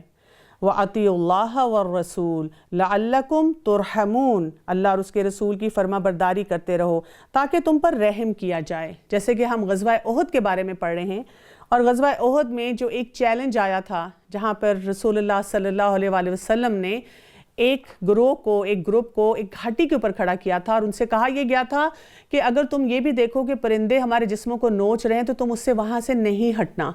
لیکن اس وقت کیا ہوا کہ جب ان کو لگا کہ مسلمان جیت رہے ہیں اور مال غنیمت جو ہے وہ بھی وہاں پر آ رہا ہے، تو انہوں نے سوچا کہ اب ہم فارغ ہو چکے ہیں اور اب ہم نیچے اتر آئیں، تو وہ وقت سے پہلے نیچے آ گئے۔ تو یہاں پر اسی لیے یہ نقطہ بہت اہمیت کے ساتھ واضح کیا جا رہا ہے کہ اگر ہم چاہتے ہیں کہ ہمارے اوپر اللہ کی رحمتیں آئیں تو ہمیں کیا کرنا ہوگا؟ اللہ کی اطاعت کرنی ہوگی، اور جو طریقہ سنت کے مطابق ہمیں پتہ چلتا ہے کسی بھی معاملے میں اس کو خاص طور پہ اپنانا ہوگا۔ اپنے رب کی بخشش کی طرف اور اس کی جنت کی طرف بڑھو جس کی چوڑائی آسمانوں اور زمین کے برابر ہے۔ وَسَارِعُوا إِلَى مَغْفِرَةٍ مِّن رَّبِّكُمْ وَجَنَّةٍ عَرْضُهَا السَّمَاوَاتُ وَالْأَرْضُ أُعِدَّتْ لِلْمُتَّقِينَ، جب ہم کہتے ہیں نا اعدت تیار کی گئی ہے، یعنی کہ اللہ سبحانہ وتعالیٰ نے اس جنت کو سجایا ہوا ہے اور وہ موجود ہے، لیکن یہ جو بھاگ دوڑ ہے یہ کرنے کے لیے کیا کرنا ہوگا؟ اگلی آیت میں دیکھیں، آیت نمبر 134، اللہ سبحانہ وتعالیٰ فرماتے ہیں الذین ينفقون فی السراء والضراء والکاظمین الغیظ والعافین عن الناس واللہ یحب المحسنین۔ یہاں پہ امپورٹنٹ میسیجز ہیں جو کہ ہماری پرسنالٹی کا حصہ ہونے چاہیے۔ یہ کون سے لوگ ہیں جو کہ آخرت کی طرف، جنت کی طرف بھاگ دوڑ کر رہے ہوں گے؟ جو لوگ آسانی اور سختی کے موقع پر بھی اللہ کے راستے میں خرچ کرتے رہتے ہیں، غصہ پینے والے ہیں اور لوگوں سے درگزر کرنے والے ہیں۔ اللہ تعالیٰ بھی ان نیکوکاروں کو دوست رکھتا ہے۔ یعنی کہ یہاں پر خاص طور پہ اینگر مینجمنٹ کے پرنسپل دیے جا رہے ہیں۔ آپ دیکھیں کہ بہت سے لوگوں کا یہ مسئلہ ہوتا ہے، بلکہ اگر کسی مجلس میں بیٹھ کے اگر آپ پوچھیں کہ آپ میں سے کس کس شخص کو غصہ آتا ہے تو شاید تقریباً سبھی کا ہاتھ کھڑا ہو جائے گا کہ ہمیں غصہ آتا ہے، اور پھر لوگ یہ تو ڈسکس کرتے رہتے ہیں میں کیا کروں، فلاں شخص نے مجھے غصہ دلوا دیا، اس کی وجہ سے مجھے غصہ آ گیا، لیکن وہ اس بات پر توجہ نہیں دیتے کہ اس غصے کو انہوں نے مینیج کیسے کرنا ہے۔ اینگر مینجمنٹ کی بات نہیں ہوتی۔ ابو ہریرہ رضی اللہ عنہ سے روایت ہے کہ نبی کریم صلی اللہ علیہ وآلہ وسلم نے فرمایا، بہادر وہ نہیں جو کسی دوسرے کو لڑائی میں پچھاڑ دے، بلکہ بہادر تو وہ ہے جو غصے کو برداشت کر جائے۔ اسی طرح ایک حدیث میں ہے کہ ایک مرتبہ ایک آدمی نے رسول اللہ صلی اللہ علیہ وآلہ وسلم سے عرض کیا، یا رسول اللہ مجھے کچھ وصیت فرمائیے، تو آپ نے فرمایا غصہ نہ کر۔ اس نے بار بار یہی درخواست کی اور آپ صلی اللہ علیہ وآلہ وسلم نے جواب میں ہر مرتبہ یہی کہا، غصہ نہ کیا کرو۔ ایک اور حدیث میں آتا ہے کہ ابو ذر رضی اللہ عنہ کو غصہ آیا تو آپ بیٹھ گئے اور پھر لیٹ گئے، اور جب ان سے پوچھا گیا کہ یہ آپ نے کیوں کیا تو انہوں نے فرمایا کہ میں نے رسول اللہ صلی اللہ علیہ وآلہ وسلم کو فرماتے سنا کہ جسے غصہ آئے وہ کھڑا ہو تو اسے چاہیے کہ بیٹھ جائے، اور اگر اس سے بھی غصہ نہ جائے تو اسے چاہیے کہ لیٹ جائے۔ تھوڑی سی بات غصے پہ کر لیتے ہیں۔ غصے کو آپ اس طرح سے سمجھیں، اس کو کہا جاتا ہے کہ یہ ایک آنیسٹ ایموشن ہے، یعنی جب آپ کو غصہ آتا ہے تو کوئی نہ کوئی چیز آپ کو پریشان کر رہی ہوتی ہے، اور اسی وجہ سے آپ کا جسم آپ کو انڈیکیشن دے رہا ہوتا ہے کہ اس مسئلے کو حل کرو۔ اگر ہم یہ کہیں کہ نہیں مجھے غصہ نہیں آنا چاہیے تو شاید یہ درست نہیں ہوگا۔ ہماری پرابلم یہ ہے کہ ہم اس غصے کو صحیح قواعد اور ضوابط کے مطابق ہینڈل نہیں کرتے۔ ہمیں جو مسئلہ ہے ہم اس کی طرف نہیں جاتے، بلکہ اپنے دماغ کو اس فائٹ اور فلائٹ موڈ میں لے جاتے ہیں، یا تو جہاں وہاں پہ چیخنا چلانا شروع کر دیتے ہیں، یا پھر بالکل خاموش ہو کر منہ بنا کے ادھر ادھر پھرتے رہتے ہیں، کسی کی مار پیٹ بھی شروع کر دیتے ہیں۔ اس کے ساتھ ساتھ ہمیں یہ بھی پتہ چلتا ہے کہ اگر ہمارا گول درست ہوگا زندگی میں نا، گول کیا ہوگا؟ یہی کہ ہمیں بھاگنا ہے، دوڑنا ہے رب کی مغفرت کی طرف اور اس جنت کی طرف، تو ہم اپنی پرسنالٹی کے اوپر لگاتار کام کرتے چلے جائیں گے۔ پھر اس کے ساتھ ساتھ یہ بھی پتہ چلتا ہے کہ جو لوگ تنگ دستی میں اور فراخ دلی میں خرچ کرنا چاہتے ہیں، ہر وقت خرچ کرتے ہیں، گیونگ نیچر کے ہوتے ہیں، وہ اپنے غصے کو مینیج کر لیتے ہیں کیونکہ ان کا دل پہلے ہی بڑا ہوتا ہے۔ آپ دیکھیں اپنی زندگی میں بہت سی سچویشنز ایسی ہوں گی جہاں آپ کو غصہ آئے گا، وہ غصہ کن باتوں پہ آ رہا ہوگا؟ دل کی تنگی کی وجہ سے، یہ یہاں کیوں بیٹھ گیا، اس نے یہ کیوں استعمال کیا، اس نے یہ کیوں بولا، اور اسی لیے اس کے آگے یہ بھی کہا گیا ہے غصہ ان لوگوں کی زندگی سے نہیں جا سکتا جن کو معاف نہیں کرنا آتا۔ اور اختتام کس بات پہ ہوا؟ واللہ یحب المحسنین، اللہ تعالیٰ کن سے محبت رکھتا ہے؟ جو احسان کرنے والے ہیں، محسن ہیں، خوبصورت معاملہ کرنے والے ہیں۔ غزوہ احد کے ریفرنس سے بھی اگر ہم دیکھ لیں تو یہاں پہ ہمیں یہ بھی سکھایا جا رہا ہے کہ ہمارے غصے کی ڈائریکشن کہاں ہونی چاہیے، ہمیں کس کے اوپر غصہ کرنا چاہیے۔ یعنی آپ دیکھیں کہ جب جنگی معاملات بھی ہوتے ہیں تو تب بھی بہت مشکلات ہوتی ہیں، یا آپ دیکھیں جب آپ کوئی بڑے کام کے لیے نکلتے ہیں، بڑا کام کرنے کے لیے جا رہے ہوتے ہیں، تو تب بھی آپ کے اوپر روک ٹوک بھی ہو سکتی ہے، آپ کو ڈسپلن بھی کیا جا سکتا ہے، اس کے ساتھ ساتھ آپ کو مشکلات بھی پیش آ سکتی ہیں۔ تو وہاں پر بھی انسان یہ سوچے کہ مجھے اپنے غصے کی ڈائریکشن کو بہت زیادہ درست رکھنا ہے۔ جب ان سے کوئی ناشائستہ کام ہو جائے یا کوئی گناہ کر بیٹھیں تو وہ فوراً اللہ کا ذکر اور اپنے گناہوں کے استغفار کرنے لگتے ہیں۔ فی الواقع اللہ کے سوا اور کوئی گناہوں کو بخشنے والا بھی نہیں ہے۔ یہ لوگ باوجود علم کے کسی برے کام پر اڑ نہیں جاتے۔ یعنی آپ دیکھیں کہ پورا ایک سکیچ ہمیں نظر آتا ہے، اور ہم زندگی میں بھی دیکھیں گے کہ وہ لوگ جو اپنے غصے کو اچھی طرح سے مینیج کرنا جانتے ہیں وہ اکثر اوقات جو ہیں الجھتے نہیں ہیں لوگوں کے ساتھ، بلکہ اپنے معاملات کو سمودلی گزار لیتے ہیں۔ آج کے دور میں یہ بھی کہا جاتا ہے کہ ایک پرسنالٹی ہوتی ہے پیسو، جو لوگ ہر ایک سے دب جاتے ہیں، ایک پرسنالٹی ہوتی ہے اگریسو، جو ہر ایک سے لڑنا شروع کر دیتے ہیں، لیکن ایک اور شخصیت ہوتی ہے ان کے درمیان میں، وہ ہوتی ہے اسرٹیو شخصیت، کہ وہ کچھ بات اپنی منواتے ہیں اور کچھ دوسروں کی مانتے ہیں، اور ایسے ہی انسان جو ہوتے ہیں وہ اپنے غصے پہ بھی صحیح طرح سے قابو رکھ سکتے ہیں۔ انہی کا بدلہ ان کے رب کی طرف سے مغفرت ہے اور جنتیں ہیں جن کے نیچے نہریں بہتی ہیں، جس میں وہ ہمیشہ رہیں گے۔ ان نیک کاموں کے کرنے والوں کا ثواب بہت ہی اچھا ہے۔ تم سے پہلے بھی ایسے واقعات گزر چکے ہیں، زمین میں چل پھر کر دیکھ لو کہ ان کے جھٹلانے والوں کا کیا انجام ہوا۔ عام لوگوں کے لیے تو یہ قرآن اظہار حق ہے اور پرہیزگاروں کے لیے ہدایت اور نصیحت ہے۔ تم نہ سستی کرو اور نہ غمگین رہو، تم ہی غالب ہوگے اگر تم ایمان والے ہو۔ پھر دو پرنسپل آ گئے یہاں پر، وَلَا تَحِنُوا وَلَا تَحْزَنُوا، کہ ہمیں کیا کرنا ہے، سستی بھی نہیں کرنی، پروکریسٹینیشن، دل نہیں چاہ رہا، کیسے اٹھوں، بیٹھے سوچتے رہتے ہیں اچھا ابھی تھوڑا دیر بعد، اور پھر حزن آ جاتا ہے۔ جب ہم نے سستی کی پھر ہم کہتے ہیں میں نے سارا وقت ضائع کر دیا، میں نے ویکینڈ کا پلان بنایا تھا یہ کچھ کروں، اچھا اب کیا نہیں جا رہا۔ اور غزوہ احد میں بھی یہ کیا کہا جا رہا ہے کہ جب انسان سے غلطی ہو جاتی ہے جو ڈاکیومنٹ ہو گئی ہے ہسٹری میں، جس کی وجہ سے بہت بڑا لاس ہو گیا ہے، اب انسان کہتا ہے کہ میں شاید اس قابل ہی نہیں ہوں کہ کوئی کام کروں، لیکن اللہ سبحانہ وتعالیٰ مسلمانوں کو پھر اٹھا رہے ہیں اور یہی کہا جا رہا ہے کہ نہ آپ سستی کریں نہ غم منائیں۔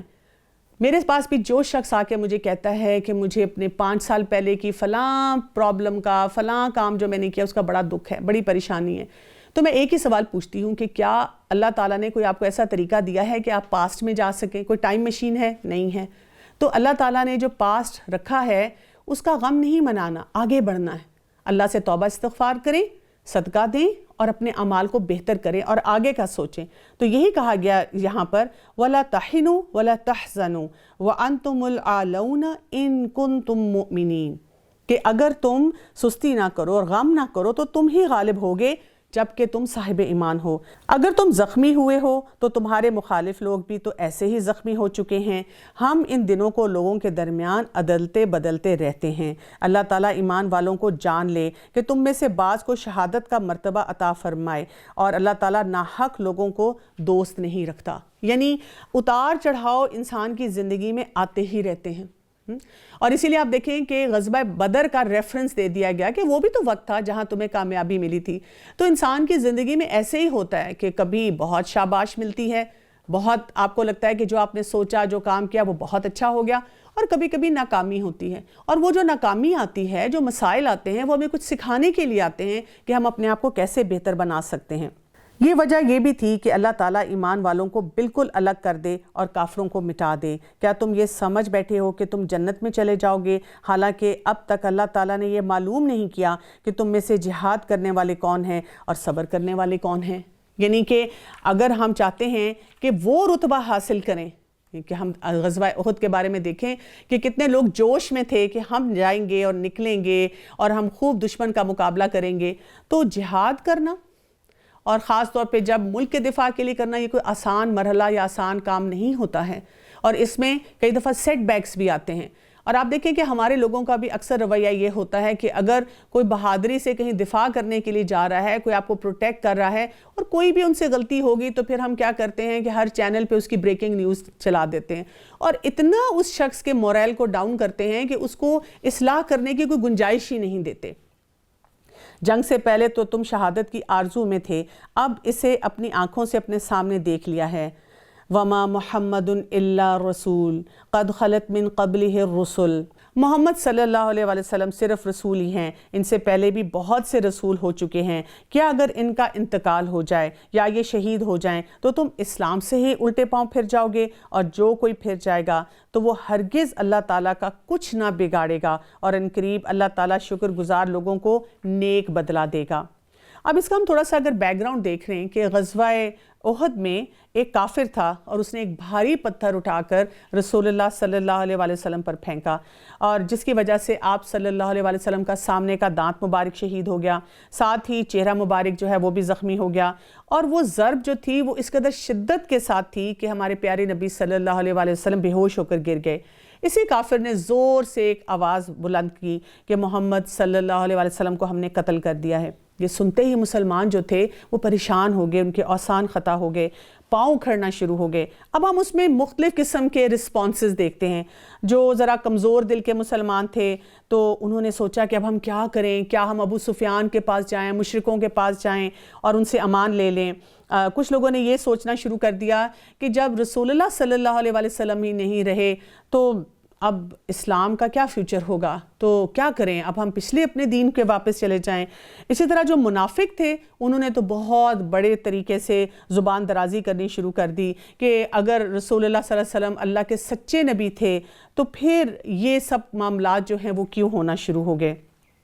اور اسی وجہ سے ہم دیکھتے ہیں کہ وہاں پر ایک کیوس کی جو سچویشن تھی وہ پھیلنا شروع ہو گئی، اور اتنی دیر میں رسول اللہ صلی اللہ علیہ وسلم کو ہوش آ گیا اور ہمارے پیارے نبی صلی اللہ علیہ وسلم نے لوگوں کو بلانا شروع کر دیا کہ اللہ کے بندو ادھر آؤ، میں اللہ کا رسول ہوں۔ اور کعب بن مالک جو تھے انہوں نے آپ صلی اللہ علیہ وسلم کو پہچان لیا اور انہوں نے بھی بلانا شروع کر دیا، اور اسی طرح 30 کے قریب جو صحابہ تھے وہ ہمارے پیارے نبی صلی اللہ علیہ وسلم کے ارد گرد جمع ہو گئے ان کے دفاع کے لیے۔ اور اس کی وجہ سے کیا ہوا کہ جو مشرک تھے وہ منتشر ہونا شروع ہو گئے، اور یہاں پر ہم دیکھتے ہیں کہ صحابہ نے نہایت بہادری اور جان نثاری کے ساتھ ہمارے پیارے نبی صلی اللہ علیہ وسلم کو پروٹیکٹ بھی کیا، ان کا دفاع بھی کیا۔ اور اس وقت ہم یہ دیکھتے ہیں کہ جو بات ہمیں اللہ سبحانہ وتعالیٰ نے یہاں پہ سکھائی اور بتائی وہ یہ تھی کہ اصل مقصد کیا تھا ان تمام باتوں کا۔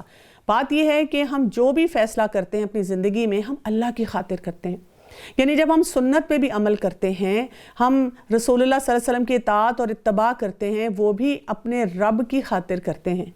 اور یہ اس واقعے کے بعد جو غزوہ احد میں ہوا تھا، تقریباً 7.5 سال کے بعد جب فی الواقع جو تھا آپ صلی اللہ علیہ وسلم کی وفات ہوئی تو عمر رضی اللہ عنہ جو تھے وہ بہت رنجیدہ تھے، بلکہ انہوں نے تلوار نکال لی اور کہا کہ اگر کوئی شخص بھی یہاں پر کہے گا کہ محمد صلی اللہ علیہ وسلم فوت ہو گیا تو میں اس کی گردن اڑا دوں گا۔ ایسے موقع پہ ابو بکر صدیق رضی اللہ عنہ سامنے آئے، انہوں نے سب صحابہ کو بٹھایا اور انہوں نے اللہ کی حمد کے ساتھ جو بات شروع کی اس میں انہوں نے یہی آیات جو تھیں ان کی تلاوت فرمائی۔ اور اس وقت ابن عباس رضی اللہ عنہ کہتے ہیں کہ ہمیں ایسا محسوس ہو رہا تھا کہ یہ ہم پہلی دفعہ سن رہے ہیں، اور واقعی ہمیں احساس ہوا کہ اللہ کے رسول صلی اللہ علیہ وسلم تو اپنا مشن پورا کرنے کے لیے آئے تھے اور اللہ تعالیٰ نے ان کو ایک دن یہاں سے لے جانا تھا۔ تو اصل جو لرننگ یہاں پہ ہمارے لیے ہے وہ کیا ہے کہ ہم نے کسی بھی پرسنالٹی میں اٹک کے نہیں رہ جانا، ہم نے ہر معاملے میں سوچنا ہے کہ جو بھی کام ہمارے رب نے ہمیں بتایا ہے ہم نے کرتے چلے جانا ہے۔ یہاں پر ہمیں یہ بھی بات پتہ چلتی ہے کیونکہ یہ واقعہ غزوہ احد کے ریفرنس سے آیا ہے کہ کبھی کبھی جنگی معاملات جب ہوتے ہیں تو اگر لیڈرشپ وہاں پہ ناموجود ہو یا یہ کہ وہ شہید کر دیے جائیں یا ایسا ہی کوئی معاملہ ہو تو کبھی بھی فوج کو پیچھے نہیں ہٹنا چاہیے، بلکہ ان کو بہادری کے ساتھ اپنا جو مین ان کا گول ان کا پرپز ہے اسی پہ رہنا چاہیے۔ بغیر اللہ کے حکم کے کوئی جاندار نہیں مر سکتا، مقرر کیا ہوا وقت لکھا ہوا ہے۔ دنیا کی چاہت والوں کو ہم کچھ نیا دے دیتے ہیں اور آخرت کا ثواب چاہنے والوں کو ہم وہ بھی دے دیتے ہیں۔ احسان ماننے والوں کو ہم بہت جلد نیک بدلہ دیں گے۔ بہت سے انبیاء کے ہم رکاب ہو کر بہت سے اللہ والے جہاد کر چکے ہیں، انہیں بھی اللہ کے راستے میں تکلیفیں پہنچی، لیکن نہ تو انہوں نے ہمت ہاری، نہ سست ہوئے اور نہ ہی دبے۔ اللہ تعالیٰ صبر کرنے والوں کو بہت کو ہی چاہتا ہے۔ یعنی آپ دیکھیں یہاں پر بھی کیا بات کی جا رہی ہے، وہی جو ہم پڑھ رہے ہیں، سستی نہیں ہونی چاہیے، ہمت نہیں ہارنی چاہیے، دبنا نہیں چاہیے۔ یعنی کئی دفعہ جب لوگ غزوہ بدر کی بات کرتے ہیں تو بہت جوش میں آ جاتے ہیں، لیکن جب وہ غزوہ احد پہ آتے ہیں تو ایسے غزوہ احد کے بارے میں پڑھتے ہیں جیسے بڑی ہمیں شرمندگی سی ہو رہی ہے۔ نہیں، یہ تمام معاملات جو ہوئے اس میں اس قدر لرننگ ہے، کیونکہ آپ دیکھیں زندگی کے اتار چڑھاؤ تو آتے رہتے ہیں، یعنی آپ صاحب ایمان ہوتے ہیں، آپ اللہ کے حکم کے مطابق زندگی گزار رہے ہوتے ہیں، لیکن کبھی آپ کو فتح ہوتی ہے، کبھی شکست بھی ہوتی ہے۔ تو وہ جو شکست بھی ہوتی ہے یا کوئی سیٹ بیک بھی ملتا ہے اس سے بھی کچھ نہ کچھ سیکھنا چاہیے اور سیکھ کر آگے بڑھنا چاہیے، اور خاص طور پہ اپنی ایمانی کیفیت کو بڑھانا چاہیے۔ اور اس میں آپ دیکھیں توکل کی بات ہو رہی ہے، اللہ تعالیٰ کے ساتھ تقوی کی بات ہو رہی ہے، لیکن سکلز کی بھی بات ہو رہی ہے کہ آپ اپنے موریل کو کسی صورت میں بھی ڈاؤن نہ کریں۔ اور یہاں پر میں یہ ضرور کہوں گی کہ اسی طرح سے آپ دیکھیں کہ جب کوئی جنگی معاملات ہوتے ہیں، ہماری فوج بہت محنت سے اور بہت حوصلے کے ساتھ اپنے ملک کا دفاع کرتی ہے، تو کبھی کبھار اگر ہمیں بھی ایسا محسوس ہو کہ جو ان کا ٹارگٹ تھا وہ اس کو اچیو نہیں کر سکے، تو ہم ان کا مورائل جو ہے اس کو کبھی بھی ڈاؤن نہ کریں، ہم ان کے مورائل کو ہائی کریں۔ وہاں پہ جو چیزیں مس ہو گئی ہیں صرف ان کی نشاندہی ایک احسن انداز سے کی جائے اور ان کو آگے بڑھایا جائے۔ وہ یہی کہتے رہے کہ اے ہمارے پروردگار، ہمارے گناہوں کو بخش اور ہم سے ہمارے کاموں میں جو بے جا زیادتی ہوئی ہے اسے بھی معاف فرما اور ہمیں ثابت قدمی عطا فرما اور ہمیں کافروں کی قوم پر مدد دے۔ یہ وہ دعا ہے جو ایسے موقع پہ پڑھنی چاہیے۔ ربنا اغفر لنا ذنوبنا واسرافنا فی امرنا وثبت اقدامنا وانصرنا علی القوم الکافرین۔ ایسی دعائیں جو ہیں جب بھی کسی مارکے کے لیے انسان نکلے اور اس کو لگے بھی کہ اس کے لیے مشکلات آ رہی ہیں تو وہاں پہ پڑھنی چاہیے، تاکہ ہم اب استغفار کی کثرت کرتے رہیں کہ ہمارے اینڈ پہ جو غلطیاں ہو رہی ہیں اللہ تعالیٰ ان کی طرف ہمیں ایک فوکس دلوائے اور ہم ان کی نشاندہی کریں اور ہم ان کی اصلاح کر سکیں۔ اللہ تعالیٰ نے انہیں دنیا کا ثواب بھی دیا اور آخرت کے ثواب کی خوبی بھی عطا فرمائی۔ اللہ تعالیٰ نیک لوگوں کو دوست رکھتا ہے۔ اے ایمان والو، اگر تم کافروں کی بات مانو گے تو وہ تمہیں تمہاری ایڑیوں کے بل پلٹا دیں گے، یعنی تمہیں مرتد بنا دیں گے، پھر تم نامراد ہو جاؤ گے۔ بل اللہ مولاکم وہو خیر الناصرین، بلکہ اللہ ہی تمہارا مولا ہے اور وہی بہترین مددگار ہے۔ یعنی ہر مشکل وقت میں جہاں ہم اسباب کو اختیار کریں، اپنے آپ کو مزید گروم کریں، اپنی مزید ٹریننگ کی طرف جائیں، ساتھ ہی ہم کیا کام کریں؟ ہم اپنے رب کو اپنا مولا بھی سمجھیں اور مدد کس سے مانگیں؟ اپنے رب سے مانگیں۔ ہم عنقریب کافروں کے دل میں رعب ڈال دیں گے اس وجہ سے کہ یہ اللہ کے ساتھ ان چیزوں کو شریک کرتے ہیں جس کی کوئی دلیل اللہ نے نہیں اتاری۔ ان کا ٹھکانہ جہنم ہے اور ان ظالموں کی یہ بری جگہ ہے۔ تو یہاں پر ہم دیکھتے ہیں کہ رسول اللہ صلی اللہ علیہ وسلم کی جہاں بات کی گئی ہے تو وہاں پہ کافروں پہ رعب کی بات کی گئی ہے۔ جابر بن عبداللہ رضی اللہ عنہ سے روایت ہے کہ رسول اللہ صلی اللہ علیہ وسلم نے فرمایا، مجھے 5 چیزیں ایسی دی گئی ہیں جو مجھ سے پہلے کسی نبی کو نہیں دی گئیں۔ وہ کون کون سی ہیں؟ میری مدد مہینہ بھر کی راہ تک رعب سے کی گئی ہے، یعنی دشمن جو ہے وہ رعب میں آ جاتا ہے۔ آج کے دور میں بھی آپ دیکھیں، چاہے وہ مسلمانوں کو ٹیررسٹ کہہ دیں، چاہے ایک داڑھی والے مرد سے اور ایک حجاب والی عورت سے ذرا گھبرا کے کہیں بھی ایئرپورٹ پہ یا کسی بھی پبلک پلیس پہ وہ کھڑے ہو جائیں، لیکن ڈر ان کو لگتا ہے۔ اسی طرح سے میرے لیے ساری زمین مسجد اور اس کی مٹی وضو کے لیے پاک چیز بنائی گئی ہے۔ میرے لیے غنیمت کا مال حلال کیا گیا ہے اور ہر نبی خاص اپنی اپنی قوم ہی کی طرف بھیجا جاتا ہے، جبکہ میری نبوت تمام دنیا کے لیے ہے اور مجھے شفاعت کا حق بھی دیا گیا ہے۔ اللہ تعالیٰ نے تم سے اپنا وعدہ سچا کر دکھایا، تم اس کے حکم سے انہیں اپنے ہاتھوں سے کاٹنے لگے، یہاں تک کہ تم بزدل ہو گئے اور حکم میں جھگڑنے لگے اور نافرمانی کرنے لگے، اس کے بعد کہ اس نے تمہاری چاہت کی چیز تمہیں دکھا دی۔ منکم من یرید الدنیا ومنکم من یرید الآخرہ، تم میں سے بعض دنیا چاہتے ہیں اور بعض کا ارادہ آخرت کا تھا، پھر تمہیں ان سے پھیر دیا تاکہ تمہیں آزما لے، اور یقیناً اس نے تمہاری لغزش سے درگزر فرما دیا۔ ایمان والوں پر اللہ تعالیٰ بڑا فضل کرنے والا ہے۔ جبکہ تم چڑھے چلے جا رہے تھے اور کسی کی طرف توجہ تک نہیں کرتے تھے اور اللہ کے رسول تمہیں تمہارے پیچھے سے آوازیں دے رہے تھے، پس تمہیں غم پر غم پہنچا تاکہ تم فوت شدہ چیز پر غم نہ کرو اور نہ ملی ہوئی چیز پر اداس ہو۔ اللہ تعالیٰ تمہارے اعمال سے باخبر ہے، واللہ خبیر بما تعملون۔ پھر اس نے اس غم کے بعد تم پر امن نازل فرما دیا اور تم میں سے ایک جماعت کو امن کی نیند آنے لگی۔ ہاں، کچھ وہ لوگ بھی تھے کہ انہیں اپنی جانوں کی پڑی ہوئی تھی اور وہ اللہ کے ساتھ ناحق جہالت بھری بدگمانیاں کر رہے تھے اور یہ کہتے تھے کہ کیا ہمیں بھی کسی چیز کا اختیار ہے؟ تو کہہ دیجئے کہ کام تو تمام کا تمام اللہ کے اختیار میں ہے۔ یہ لوگ اپنے دلوں کے بھید تجھے نہیں بتاتے، کہتے ہیں کہ اگر ہمیں کچھ بھی اختیار ہوتا تو یہاں قتل نہ کیے جاتے۔ یعنی یہ کون سے لوگ تھے؟ یہاں پہ ہم دیکھ رہے ہیں کہ ان لوگوں کا ذکر آ رہا ہے جو کہ منافق تھے۔ کیونکہ احد کے دن آپ صلی اللہ علیہ وآلہ وسلم نے 50 پیدل تیر انداز آدمیوں کو، جو کہ عبداللہ بن جبیر رضی اللہ عنہ کی کمان میں تھے، ایک پہاڑی درے پر مقرر کیا. اور جیسے میں نے آپ کو بتایا کہ ان کو بڑی سٹرکٹ قسم کی وہاں پہ انسٹرکشن دی تھی کہ آپ نے وہاں سے نہیں اترنا. لیکن جب وہ لوگ وہاں سے اتر آئے، جبکہ ان کی کمانڈ آفیسر ان کو بار بار بتا بھی رہے تھے کہ آپ نے وہیں پر رہنا ہے، تو اس وقت خالد بن ولید جو تھے وہ مسلمان نہیں ہوئے تھے. اور کیونکہ وہ بہت بہادر سپہ سالار تھے اور ان کے پاس بڑی جنگی ٹیکنیکس ہوتی تھیں، تو انہوں نے پیچھے سے آ کر ان پر حملہ کر دیا. اور اس وقت کافروں نے مسلمانوں کے 70 جو تھے لوگ تھے ان کو شہید کر دیا. تو مسلمانوں کے لیے ایک بہت بڑا ایک قسم کا یہ سیٹ بیک ہو گیا تھا. اور ایسے موقع پہ جتنے منافقین تھے انہوں نے کیا کیا کہ اس بات کو اور اچھالنا شروع کر دیا اور بہت بڑا پروپیگنڈا جو تھا وہ کہنا شروع کر دیا. اور خاص طور پہ یہ کہ اگر آپ نہ جاتے تو پھر آپ مارے ہی نہ جاتے. اللہ سبحانہ تعالیٰ یہاں کہہ رہے ہیں، کہہ دے کہ اگر تم اپنے گھروں میں بھی ہوتے پھر بھی جن کی قسمت میں قتل ہوتا تو وہ تو مقتل کی جگہ نکل کھڑے ہوتے. اللہ تعالیٰ کو تمہارے سینوں کی باتوں کا آزمانا اور تمہارے دل کے ارادوں کا نکھارنا تھا. اللہ تعالیٰ دلوں کے بھید سے آگاہ ہے. یعنی کبھی کبھی جو مشکل سچویشنز آتی ہیں اس سے کیا ہوتا ہے، وفاداریاں سامنے آ جاتی ہیں. آپ کو پتہ چل جاتا ہے کہ کون لائل ہے ٹو دا کاز اور کون لائل ہے ٹو دا ڈیزائرز. یعنی کون اپنے لیے سوچ رہا ہے اور کون ملک کے لیے سوچ رہا ہے، یا کون کسی بھی کاز کے لیے سوچ رہا ہے، کون اللہ تعالیٰ کے بارے میں سوچ رہا ہے. ہر ایک کی پرائرٹی جو ہوتی ہے مشکل سچویشن میں سامنے آ جاتی ہے.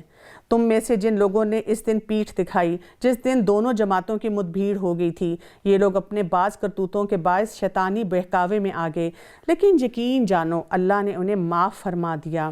ان اللہ غفور حلیم، اللہ تعالیٰ ہی بخشنے والا اور حلم والا ہے.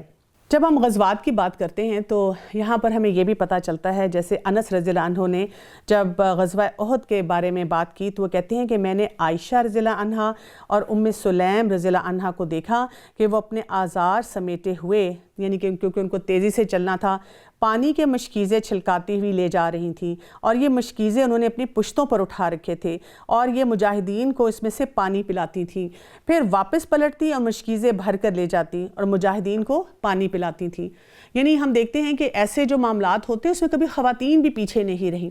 ایک تو آپ دیکھیں کہ جب اپنے پیارے جو ہیں وہ کسی غزوہ کے لیے گئے ہوئے ہیں، کسی جنگ کے لیے گئے ہوئے ہیں، دفاعی مقام پہ گئے ہوئے ہیں، خواتین کے لیے ویسے ہی یہ مشکل سچویشن ہو جاتی ہے. انہوں نے گھرداری کو اب سوللی خود دیکھنا ہے، سارے فیصلے انہوں نے خود کرنے ہیں، اور ان کو یہ بھی پتہ نہیں ہوتا کہ ان کے پیارے واپس آئیں گے کہ نہیں آئیں گے، یعنی کہ وہ مجاہد ہوں گے وہ یا شہادت لے کر آئیں گے. یعنی ہر دن ان کے لیے ایک انسیکیورٹی لاتا ہے. لیکن اس کے ساتھ ساتھ آپ دیکھیں کہ خواتین نے جنگ میں بھی اس مقام پر بھی اپنا بہت اہم کردار جو تھا وہ ادا کیا. ایمان والو، تم ان لوگوں کی طرح نہ ہونا جنہوں نے کفر کیا اور اپنے بھائیوں کے حق میں جبکہ وہ سفر میں ہوں یا جہاد میں ہوں کہا کہ اگر یہ ہمارے پاس ہوتے تو نہ مرتے اور نہ مارے ڈالے جاتے. اس کی وجہ یہ تھی کہ ان کے خیال کو کہ اللہ تعالیٰ ان کی دلی حسرت کا سبب بنا دے گا. اللہ ہی زندگی دیتا ہے اور مارتا ہے، اللہ تمہارے ہر عمل کو دیکھ رہا ہے. قسم ہے اگر تم اللہ کے راستے میں شہید کیے جاؤ یا اپنی موت مرو تو بے شک اللہ کی رحمت اور بخشش اس سے بہتر ہے جسے یہ جمع کر رہے ہیں. بالیقین خواہ تم مر جاؤ خواہ مارے ڈالے جاؤ، جمع ہو کر تو تمہیں اللہ ہی کی طرف جانا ہے. تو یہاں پر ہمیں جو بہت اہم بات پتہ چل رہی ہے کہ یہ جو اس قسم کے پروپیگنڈاز ہوتے ہیں وہ ہوتے رہتے ہیں. یعنی اس پہ بھی ہمیں دل برداشتہ نہیں ہونا چاہیے، ہمیں بہت سی باتوں کی حقیقت تک پہنچنا چاہیے. کیونکہ آپ دیکھیں کہ جب بھی کوئی معاملہ ایسا ہوتا ہے جس میں ملکی طور پہ یا ایون خاندانی طور پہ آپ کو سیٹ بیک ملتا ہے، خاندان میں ہو تو کیا ہوتا ہے، خاندان میں ہر وقت بریکنگ نیوز چل رہی ہوتی ہیں، سب لوگ بار بار اس معاملے کو کریت رہے ہوتے ہیں. نیشنل لیول پہ ہو تو تب بھی یہی ہوتا ہے کہ جس چینل کو آپ لگاتے ہیں وہاں پر تبصرے ہی تبصرے ہو رہے ہوتے ہیں کہ انسان کا دماغ تھکنا شروع ہو جاتا ہے اور واقعی آپ پریشان ہو جاتے ہیں کہ اس کا حل کیا ہے. تو ہمیں کوشش یہ کرنی چاہیے کہ جب بھی ایسے معاملات کچھ بھی ہوں جہاں پہ آپ کو سیٹ بیک ملتا ہے، ایک اپروچ ہوتی ہے بینگ پرابلم اورینٹڈ، کہ آپ مسئلے کو بار بار بولتے رہتے ہیں کیوں ہوا، اور ایک ہوتی ہے سلوشن اورینٹڈ. یعنی اصل کام ہمارا یہ ہے کہ ہم اس کا سوچیں جو ہونا تھا ہو گیا، اب اس سے ہم نے کیا سیکھا آئندہ کے لیے اور ابھی بھی کیا معاملہ ہم کر سکتے ہیں. کیونکہ ہم دیکھتے ہیں کہ غزوہ احد میں بھی جب مسلمان، یعنی کہ وہ جو جنگ نہ جیتی گئی تھی نہ ہاری گئی تھی مکمل طور پہ، اور مشرکین جو تھے وہ چلے گئے تھے اور مسلمان جو تھے وہ دل برداشتہ بھی تھے، وہ زخمی بھی تھے، اور رسول اللہ صلی اللہ علیہ وسلم نے اس وقت ان کا مورائل ہائی کیا، اور پھر یہ دوبارہ نکلے کہ کہیں مشرکین ہمارے پر واپس آ کر جو ہے وہ حملہ نہ کرتے، اور پھر واقعتاً وہ پیچھے ہٹ گئے تھے۔ یہاں پر ایک بہت اہم آیت آ رہی ہے، آیت نمبر 159 سورہ آل عمران کی، اور یہ جو آیت ہے یہ ہمیں ایک لیڈرشپ رول بتاتی ہے ہمارے پیارے نبی صلی اللہ علیہ وسلم کا۔ اور کسی بھی ایسی سچویشن میں جب آپ دیکھیں کہ مشکلات ہوں، انسان ہار گیا ہو، جو اس نے ٹارگٹ سیٹ کیا ان کو اچیو نہ کر سکا ہو، اب وہاں پر کیا کرنا چاہیے؟ فَبِمَا رَحْمَةٍ مِّنَ اللَّهِ لِنْتَ لَهُمْ وَلَوْ كُنْتَ فَضًّا غَلِيظَ الْقَلْبِ لَانفَضُّوا مِنْ حَوْلِكَ فَاعْفُ عَنْهُمْ وَاسْتَغْفِرْ لَهُمْ وَشَاوِرْهُمْ فِي الْأَمْرِ فَإِذَا عَزَمْتَ فَتَوَكَّلْ عَلَى اللَّهِ إِنَّ اللَّهَ يُحِبُّ الْمُتَوَكِّلِينَ۔ اللہ کی رحمت کے باعث تو ان پر نرم دل ہے، اگر تو بد زبان اور سخت ہوتا تو یہ سب تیرے پاس سے بھاگ کھڑے ہوتے۔ تو ان سے درگزر کر اور ان کے لیے استغفار کر اور کام کا مشورہ ان سے لیا کر، پھر جب تیرا پختہ ارادہ ہو جائے تو اللہ پر بھروسہ کر، بے شک اللہ تعالیٰ توکل کرنے والوں کو دوست رکھتا ہے۔ یعنی لیڈرشپ رول کیا ہوتا ہے کہ لیڈر ہر معاملے میں جانتا ہے کہ اس نے اپنی کمانڈ کو، اپنے نیچے والے لوگوں کو، اپنے خاندان کو یا اپنی ٹیم کو کیسے لے کر چلنا ہے، اسپیشلی جب کہ کوئی سیٹ بیک ہوا ہو۔ عطا بن یسار رضی اللہ عنہ بیان کرتے ہیں کہ میں نے عبداللہ بن عمرو بن عاص رضی اللہ عنہ سے ملاقات کی اور ان سے عرض کیا کہ آپ مجھے رسول اللہ صلی اللہ علیہ وسلم کے کچھ وصف کے بارے میں بتائیں، کچھ کوالٹیز کے بارے میں بتائیں۔ تو آپ صلی اللہ علیہ وسلم کے بارے میں انہوں نے کیا بتایا کہ آپ صلی اللہ علیہ وسلم بد اخلاق نہیں، نہ ہی سخت مزاج ہیں، نہ ہی بازاروں میں شور و شغب کرتے والے ہیں، نہ ہی آپ برائی کا بدلہ برائی سے دیتے ہیں، بلکہ آپ معاف کرتے اور دعائے مغفرت کرنے والے ہیں، اور اللہ تعالیٰ آپ کو اس وقت تک فوت نہیں کریں گے جب تک کہ آپ کے سبب گمراہ قوم کو راہ راست پر نہ لے آئیں۔ تو یہاں سے ہمیں کیا پتہ چلتا ہے کہ لیڈرشپ کی پرسنالٹی کو دیکھنا چاہیے۔ یعنی اگر ایک لیڈر ہے جس کی اینگر مینجمنٹ ہی نہیں ہے، جو صبر ہی نہیں کر سکتا عام حالات میں، جو اپنی ٹیم کو پرابلم سالونگ کی طرف نہیں لے کے جا سکتا، جو اپنی ٹیم کو سیٹ بیک سے نہیں اٹھا سکتا، اور یہ لیڈرشپ جیسے میں نے آپ سے کہا کہ خاندانی سطح پہ بھی ہو سکتی ہے، گھر میں والدین ہیں وہ کیسے اپنے بچوں کے مسائل کو حل کرتے ہیں، یہ کسی جگہ کام کرتے بھی ہو سکتے ہیں، کسی انسٹیٹیوشن میں بھی ہو سکتی ہے۔ اور یہاں پہ کیونکہ ہم غزوہ احد کے بارے میں بات کر رہے ہیں تو ایسی لیڈرشپ جو ہے جس کی ضرورت ہمیں بیٹل فیلڈ سچویشن میں یا ملک کے دفاع جو ہے اس کے لیے بھی پڑ سکتی ہے۔ تو ان سب معاملات میں کیا کرنے کی ضرورت ہے؟ معاف کرنے کی ضرورت ہے۔ ایسے موقع پہ اپنی ٹیم کو بتانے کی ضرورت ہے کہ کثرت سے استغفار کیا جائے اور پھر ان سے مشورہ لیا جائے۔ یعنی اپنی ٹیم کو کبھی بھی آپ ڈسکارڈ نہیں کرتے کہ اگر ایک مسئلہ غلط ہو گیا اور میں نے اپنی ٹیم کی بات سن لی تھی تو اب آپ کہیں کہ تم لوگوں کی وجہ سے یہ مسئلہ ہوا، میں تو یہ کام ایسے کرنا چاہتا تھا۔ آپ اس کا سلوشن دوبارہ سے ڈھونڈتے ہیں۔ اگر اللہ تعالیٰ تمہاری مدد کرے تو تم پر کوئی غالب نہیں آ سکتا، اور اگر وہ تمہیں چھوڑ دے تو اس کے بعد کون ہے جو تمہاری مدد کرے گا؟ ایمان والوں کو اللہ ہی پر بھروسہ رکھنا چاہیے۔ ناممکن ہے کہ نبی سے خیانت ہو جائے۔ ہر خیانت کرنے والا خیانت کے لیے قیامت کے دن حاضر ہوگا، پھر ہر شخص اپنے اعمال کا پورا بدلہ دیا جائے گا اور وہ ظلم نہ کیے جائیں گے۔ کیا پس وہ شخص جو اللہ کی خوشنودی کے در پہ ہے اس شخص جیسا ہے جو اللہ کی ناراضگی لے کر لوٹتا ہے اور جس کی جگہ جہنم ہے جو کہ بدترین جگہ ہے۔ اللہ کے پاس یہ بڑے مرتبوں پر ہیں اور ان کے تمام اعمال اللہ بخوبی جانتا ہے۔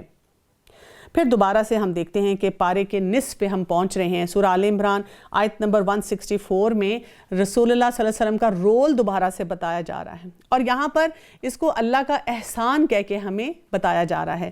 لَقَدْ مَنَّ اللَّهُ عَلَى الْمُؤْمِنِينَ، یعنی آپ دیکھیں لیڈرشپ رول کیا ہے رسول اللہ صلی اللہ علیہ وسلم کا، ہمارے پیاری نبی کا، کہ اللہ کا احسان ہے۔ بے شک مسلمانوں پر اللہ کا یہ بڑا احسان ہے کہ انہی میں سے ایک رسول ان میں بھیجا، اور وہ کیا کرتے ہیں؟ فیہم رسول من انفسہم یتلو علیہم آیاتہ، کہ وہ کیا کرتے ہیں کہ وہ ان کی آیات پڑھ کر سناتے ہیں، وَيُزَكِّيهِمْ، انہیں وہ پاک کرتے ہیں، ان کا تزکیہ کرتے ہیں، وَيُعَلِّمُهُمُ الْكِتَابَ وَالْحِكْمَةَ، اور انہیں کتاب اور حکمت سکھاتے ہیں۔ تو یہ رول ہر جگہ لیڈرشپ میں ہونا چاہیے۔ والدین ہیں تو ان کا بھی کیا کام ہونا چاہیے کہ سب سے پہلے وہ آیات سکھائیں، پھر وہ تزکیہ کریں اور وہ کتاب اور سنت کا علم دیں. یہ رول ہر انسٹیٹیوشن میں بھی ہونا چاہیے. اور ایک دفعہ جب ہم قرآن اور سنت کے ساتھ عوام الناس کو اٹیچ کر لیتے ہیں، وہ فیملی کے لیول پہ، وہ انسٹیٹیوشن کے لیول پہ ہو، وہ دفاعی نظام کے لیول پر ہو، تو اس کے بعد اسی رول کو ہم ان باقی جیسے علوم ہوتے ہیں اس پہ بھی پھیلا دیتے ہیں. اچھا ریڈر بنانا، اس کے ساتھ ساتھ اچھی کتابیں پڑھنے کا طریقہ سکھانا، سکل سکھانا اور ان کا تزکیہ کرتے رہنا. یعنی ٹیم میں جب بھی آپ کو کوئی چیلنجز کہیں نظر آتے ہیں، گھر میں بچوں میں چیلنجز نظر آتے ہیں، آفس میں اپنی ٹیم میں چیلنجز نظر آتے ہیں، ان کو کسی نہ کسی لیول پہ حل کرتے رہنا، ان کے مسائل کو ان کو گروم کرتے رہنا. اور یہاں پہ یہی بتایا گیا وَإِن كَانُوا مِن قَبْلُ لَفِي ضَلَالٍ مُبِينٍ کہ یقیناً یہ سب اس سے پہلے کھلی گمراہی میں تھے. ایسے ہی ہوتا ہے نا، جب آپ بچہ چھوٹا ہوتا ہے تو اس کو ہر چیز تو نہیں آتی، ہر کام تو وہ نہیں کر سکتا، اور وہ ڈیپینڈنٹ ہوتا ہے کہ والدین اس کو کیا سکھاتے ہیں. آپ ایک دفتر میں جاتے ہیں تو آپ کو سارے کام نہیں آتے، کئی دفعہ آپ انٹرنی ہوتے ہیں، پھر آپ آہستہ آہستہ پروبیشن پہ ہوتے ہیں، آپ کاموں کو سیکھتے ہیں. اسی طرح سے اگر آپ ایون فوج کو جوائن کرتے ہیں تو آپ کو جو چھوٹا ایک لیول پہ انسان ہوتا ہے اس کو نہیں بہت سے کام آتے، اس کو بھی سکھایا جاتا ہے، اس کی ڈیسیژن میکنگ بھی اس لیول پہ نہیں ہوتی. تو ہر انسان کے لیے ایک لرننگ ہوتی ہے، اور جو لیڈرشپ جہاں پہ بھی ہوتی ہے اس کا رول ہوتا ہے کہ وہ ان کو ساتھ لے کر چلے اور ان کو سکھاتا چلا جائے. کیا جب کبھی تمہیں کوئی تکلیف پہنچے تو تم اس جیسی 2 چند پہنچا چکے ہو تو کہتے ہو کہ یہ کہاں سے آ گئی؟ کہہ دیجئے یہ خود تمہاری طرف سے ہے، بے شک اللہ ہر ایک چیز پر قادر ہے. یہاں پہ بھی ایک فارمولہ ہمیں سکھا دیا گیا، یعنی جب ہم کسی مشکل میں پڑیں، کوئی ہمیں سیٹ بیک ہوا ہے، تو اب ہم بلیم گیم میں نہ جائیں. اکثر ہمارا طریقہ یہ ہوتا ہے کہ اس کی وجہ سے ہوا، اس کی وجہ سے ہوا، اس نے یہ کہا تھا. ہم مان لیں کہ مجھ سے یہ غلطی ہو گئی، let me do the correction. میں نے یہ غلط کام کیا ہے، میں کیوں کسی اور کو بلیم کروں؟ خاندانوں میں آپ دیکھیں کتنی مائیں ہیں جو کہ بچوں کی تربیت نہیں کرتی، وہ صرف یہ کہتی ہیں جی میں سسرال کے ساتھ رہتی ہوں، میں یہ کام نہیں کر سکتی. جبکہ بہت سی چیزیں ان کے کنٹرول میں ہوتی ہیں لیکن وہ پاور لیس فیل کرتے ہیں، کیونکہ جو انسان کسی اور کو بلیم دے دے وہ کچھ نہیں کر سکتا. اگر ہم یہاں بیٹھ کے کہیں ہمارے ملک کا جی کچھ نہیں ہو سکتا، لیکن میرے دائرہ کار میں تقریباً 100 جگہ ہیں جہاں پہ میں بہت کچھ کر سکتی ہوں، لیکن میں وہ کرنے کے لیے تیار نہیں. اب دیکھیں نا، گھر کے باہر اگر کوڑا پڑا ہوا ہے اور میں ایکسپیکٹ کروں کہ جی کوئی حکومت میں سے آ کے اس کو اٹھائے، پھینکا کس نے ہے؟ روز کون پھینک رہا ہے؟ میری آنکھوں کے سامنے کام ہو رہا ہے. ٹھیک ہے، پارک میں آپ جاتے ہیں اور جھولے جو ہیں وہ چھوٹے بچوں کے لیے ہیں، اور وہاں پہ کوئی ایک بڑا انسان جو ہے وہ بیٹھا ہوا ہے، ہیوی ویٹ انسان، وہ جھولا لے رہا ہے اور وہ تو ٹوٹے گا ہی. اور اب ہم ایکسپیکٹ کریں کہ جی حکومت بار بار اس کو ریپلیس کرے. یعنی ہر معاملے میں ہمیں سوچنا چاہیے، چھوٹی چھوٹی باتیں ہیں اور بڑی باتیں ہیں جن کو ہم کر سکتے ہیں. اس کو کہتے ہیں اپنے سرکل آف جو کنسرن ہے، یعنی جہاں پر میں اپنا حصہ ڈال سکتی ہوں وہاں مجھے اپنا حصہ ڈالنا چاہیے، اور بلیم سے اپنے آپ کو بچانا چاہیے. اور تمہیں جو کچھ اس دن پہنچا، جس دن وہ 2 جماعتوں میں مدبھیڑ ہو گئی تھی، وہ سب اللہ کے حکم سے تھا. اور اس کے لیے اللہ تعالیٰ ایمان والوں کو جان لے اور منافقوں کو بھی معلوم کر لے کہ جن سے کہا گیا کہ آؤ اللہ کے راستے میں جہاد کرو یا کافروں کو ہٹاؤ، تو وہ کہنے لگے اگر ہم لڑائی جانتے ہوتے تو ضرور تمہارا ساتھ دیتے. وہ اس دن بنسبت ایمان کے کفر سے بہت قریب تھے اور اپنے منہ سے وہ باتیں بتاتے ہیں جو ان کے دلوں میں نہیں، اور اللہ خوب جانتا ہے جسے وہ چھپاتے ہیں. یہ وہ لوگ ہیں جو خود بھی بیٹھے رہے اور اپنے بھائیوں کی بابت کہا کہ اگر وہ بھی ہماری مان لیتے تو قتل نہ کیے جاتے. کہہ دیجئے اگر تم سچے ہو تو اپنی جانوں سے موت کو ہٹا لو. یعنی ایسے موقع پہ جب بھی ایک کیوس ہوتا ہے تو ہم جیسے بات پہلے بھی کر رہے ہیں کہ مختلف آراء آنی شروع ہو جاتی ہیں، اور وہ جو آراء آتی ہیں نا وہ آپ کو ڈی سٹیبلائز کرتی ہیں، آپ کے موریل کو ڈاؤن کرتی ہیں، آپ کو پریشانیاں دیتے ہیں. وہ سوچ جو آپ نے پہلے سوچی نہیں ہے. یعنی غزوہ احد پہ جاتے ہوئے وہ کہہ رہے تھے ہمیں شہادت چاہیے، ہم نے اس لیے جانا ہے، لیکن جب یہ کیوس ہوا اور بہت سے صحابہ شہید ہوئے اور منافقین نے جب ایسی باتیں کرنا شروع کی تو کچھ لوگ سوچ میں پڑ گئے کہ اچھا ایسے کیوں ہوا؟ جب اللہ کی مدد ہمارے ساتھ تھی تو پھر یہ معاملہ کیوں ہوا؟ کئی دفعہ لوگ کہتے ہیں نا کہ آپ قرآن پڑھنے والے ہیں تو آپ کی زندگی میں اتنی مشکل کیوں آئی ہے؟ یعنی اللہ سبحانہ و تعالیٰ کسی نہ کسی بات سے ہمیں سکھانا چاہتے ہیں. دوسرا، اللہ تعالیٰ یہاں یہ بھی بتا رہے ہیں کہ زندگی اور موت تو اللہ کے ہاتھ میں ہے. اللہ تعالیٰ نے جو وقت مقرر کیا ہوا ہے اس کے لیے اسباب بن جائیں گے اور انسان اپنے آپ کو روک نہیں پائے گا، تھام نہیں پائے گا. جو لوگ اللہ کے راستے میں شہید کیے گئے ہیں انہیں ہرگز مردہ نہ سمجھو، بلکہ وہ زندہ ہیں اور اپنے رب کے پاس روزیاں دیے جاتے ہیں. تو یہاں پر یہ بھی بتا دیا گیا وَلَا تَحْسَبَنَّ الَّذِينَ قُتِلُوا فِي سَبِيلِ اللَّهِ أَمْوَاتًا بَلْ أَحْيَاءٌ عِنْدَ رَبِّهِمْ يُرْزَقُونَ، کہ وہ تو رزق پا رہے ہیں اپنے رب کے سامنے۔ تو یہاں پر جو صحابہ جو تھے، جو شہادت کا ان کو رتبہ ملا، ان کے بارے میں ہمیں یہاں سمجھایا جا رہا ہے کہ جو شہید ہوتا ہے اس کا کیا سٹیٹس ہے۔ اللہ نے اپنے فضل پر جو انہیں دے رکھا ہے اس سے بہت خوش ہیں اور خوشیاں منا رہے ہیں ان لوگوں کی جو اب تک ان سے نہیں ملے، ان کے پیچھے ہیں، یوں کہ ان پر نہ کوئی خوف ہے اور نہ ہی وہ غمگین ہوں گے۔ یعنی پہ یہاں پر ہمیں یہ بھی فرمولہ دیا جا رہا ہے جو خوف اور جو غم کا، کہ جو لوگ شہادت حاصل کر چکے ہیں وہ ایسی باتیں نہیں سوچ رہے جس طرح سے ہم یہاں بیٹھ کے کئی دفعہ ان کے بارے میں کچھ بھی سوچ رہے ہوں۔ انس رضی اللہ عنہ سے روایت ہے کہ رسول اللہ صلی اللہ علیہ وسلم فرماتے ہیں جو لوگ مر جائیں اور اللہ کے ہاں بہتری پائیں وہ ہرگز دنیا میں آنا پسند نہیں کرتے سوائے شہید کے۔ وہ تمنا کرتا ہے کہ دنیا میں پھر لوٹایا جاؤں اور پھر اللہ کی راہ میں شہید ہوں، کیونکہ شہادت کے درجات کو وہ دیکھ لیتا ہے۔ جابر رضی اللہ عنہ بیان کرتے ہیں کہ والد کی شہادت کے بعد میں رونے لگا، کیونکہ ان کے والد کے بارے میں آتا ہے کہ جب ان کی باڈی آئی تھی، میت آئی تھی، تو انہوں نے دیکھا کہ اس کو کافی میوٹیلیٹ کیا گیا تھا، ان کے جسم کے کچھ اعضاء کو کاٹا گیا تھا۔ تو وہ ابا کے منہ سے کپڑا ہٹا کر بار بار ان کے چہرے کو دیکھ رہے تھے۔ صحابہ مجھے منع کرتے تھے لیکن رسول اللہ صلی اللہ علیہ وسلم خاموش تھے۔ پھر رسول اللہ صلی اللہ علیہ وسلم نے فرمایا جابر رو مت، جب تک تیرے والد کی میت کو اٹھایا نہیں جاتا فرشتے اپنے پروں سے اس پہ سایہ کیے ہوئے ہیں۔ تو یہ ہمیں واقعات جو ہیں بتاتے ہیں کہ جب ہم شہداء کی بات کریں تو ہم ان کے سٹیٹس کو سمجھیں۔ رسول اللہ صلی اللہ علیہ وسلم نے فرمایا کہ اللہ کے نزدیک شہید کو 6 فضیلتیں حاصل ہوتی ہیں۔ پہلی، ان کا خون گرتے ہی اللہ ان کے گناہ معاف کر دیتا ہے۔ نمبر 2، جنت میں اسے اس کا مقام دکھا دیا جاتا ہے۔ نمبر 3، عذاب قبر سے بچا لیا جاتا ہے۔ نمبر 4، قیامت کے روز بڑی گھبراہٹ سے محفوظ رکھا جاتا ہے۔ نمبر 5، ایمان کا لباس پہنایا جاتا ہے اور موٹی آنکھوں والی حوروں سے ان کا نکاح کیا جاتا ہے۔ نمبر 6، قیامت کے روز اسے اپنے قریبی رشتہ داروں میں سے 70 آدمیوں کی سفارش کا حق دیا جاتا ہے۔ تو آپ سوچیں کہ یہ کوئی ایک چھوٹا کام نہیں ہے جس کی وجہ سے ہم اس قسم کی کئی دفعہ باتیں جو ہیں پریشانی میں سوچنا شروع کر دیتے ہیں۔ یا آپ دیکھیں کہ یہ جو میں نے ابھی آپ کو حدیث بتائی ہے، کئی دفعہ شہداء کا اس طرح بھی مذاق اڑایا جاتا ہے کہ یہ شہادت کے بارے میں سوچ رہے ہیں کیونکہ ان کو حوریں چاہیے۔ نعوذ باللہ، کبھی بھی ہمیں قرآن اور حدیث میں آئی بھی کسی بھی بات کا مذاق نہیں اڑانا چاہیے بلکہ اس کا احترام کرنا چاہیے۔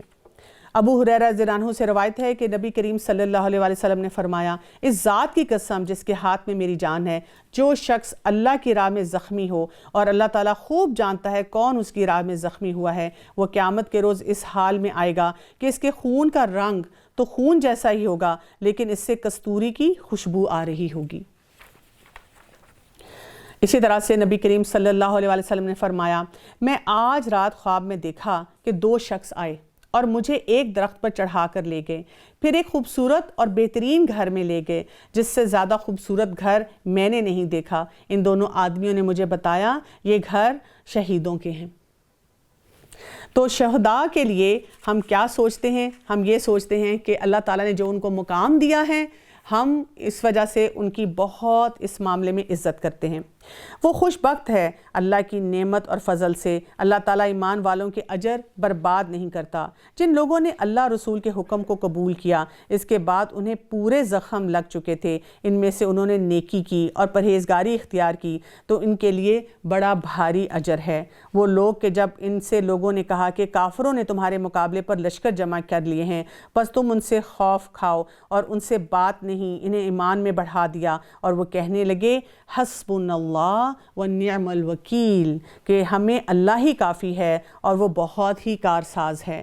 یعنی آپ دیکھیں اللہ پہ توکل، اگر یہ ہمارا فارمولہ ہو جائے، یہ ہمارا موٹو ہو جائے کہ ہر موقع پہ ہم یہ بات یاد رکھیں۔ عبداللہ بن عباس رضی اللہ عنہ سے روایت ہے کہ جب ابراہیم علیہ السلام کو نمرود نے آگ میں ڈالا تو انہوں نے کہا حسبنا اللہ ونعم الوکیل، ہمیں اللہ کافی ہے اور وہ بہترین کارساز ہے۔ جب انہوں نے یہ کہا تو لوگوں نے نبی کریم صلی اللہ علیہ وسلم سے کہا کہ کفار قریش نے آپ کے مقابلے کے لیے بڑا لشکر جمع کر لیا ہے، تو آپ نے بھی یہی کلمہ پڑھا، اور یہ خبر سن کر صحابہ کا ایمان بڑھ گیا اور انہوں نے بھی یہی کلمہ پڑھا۔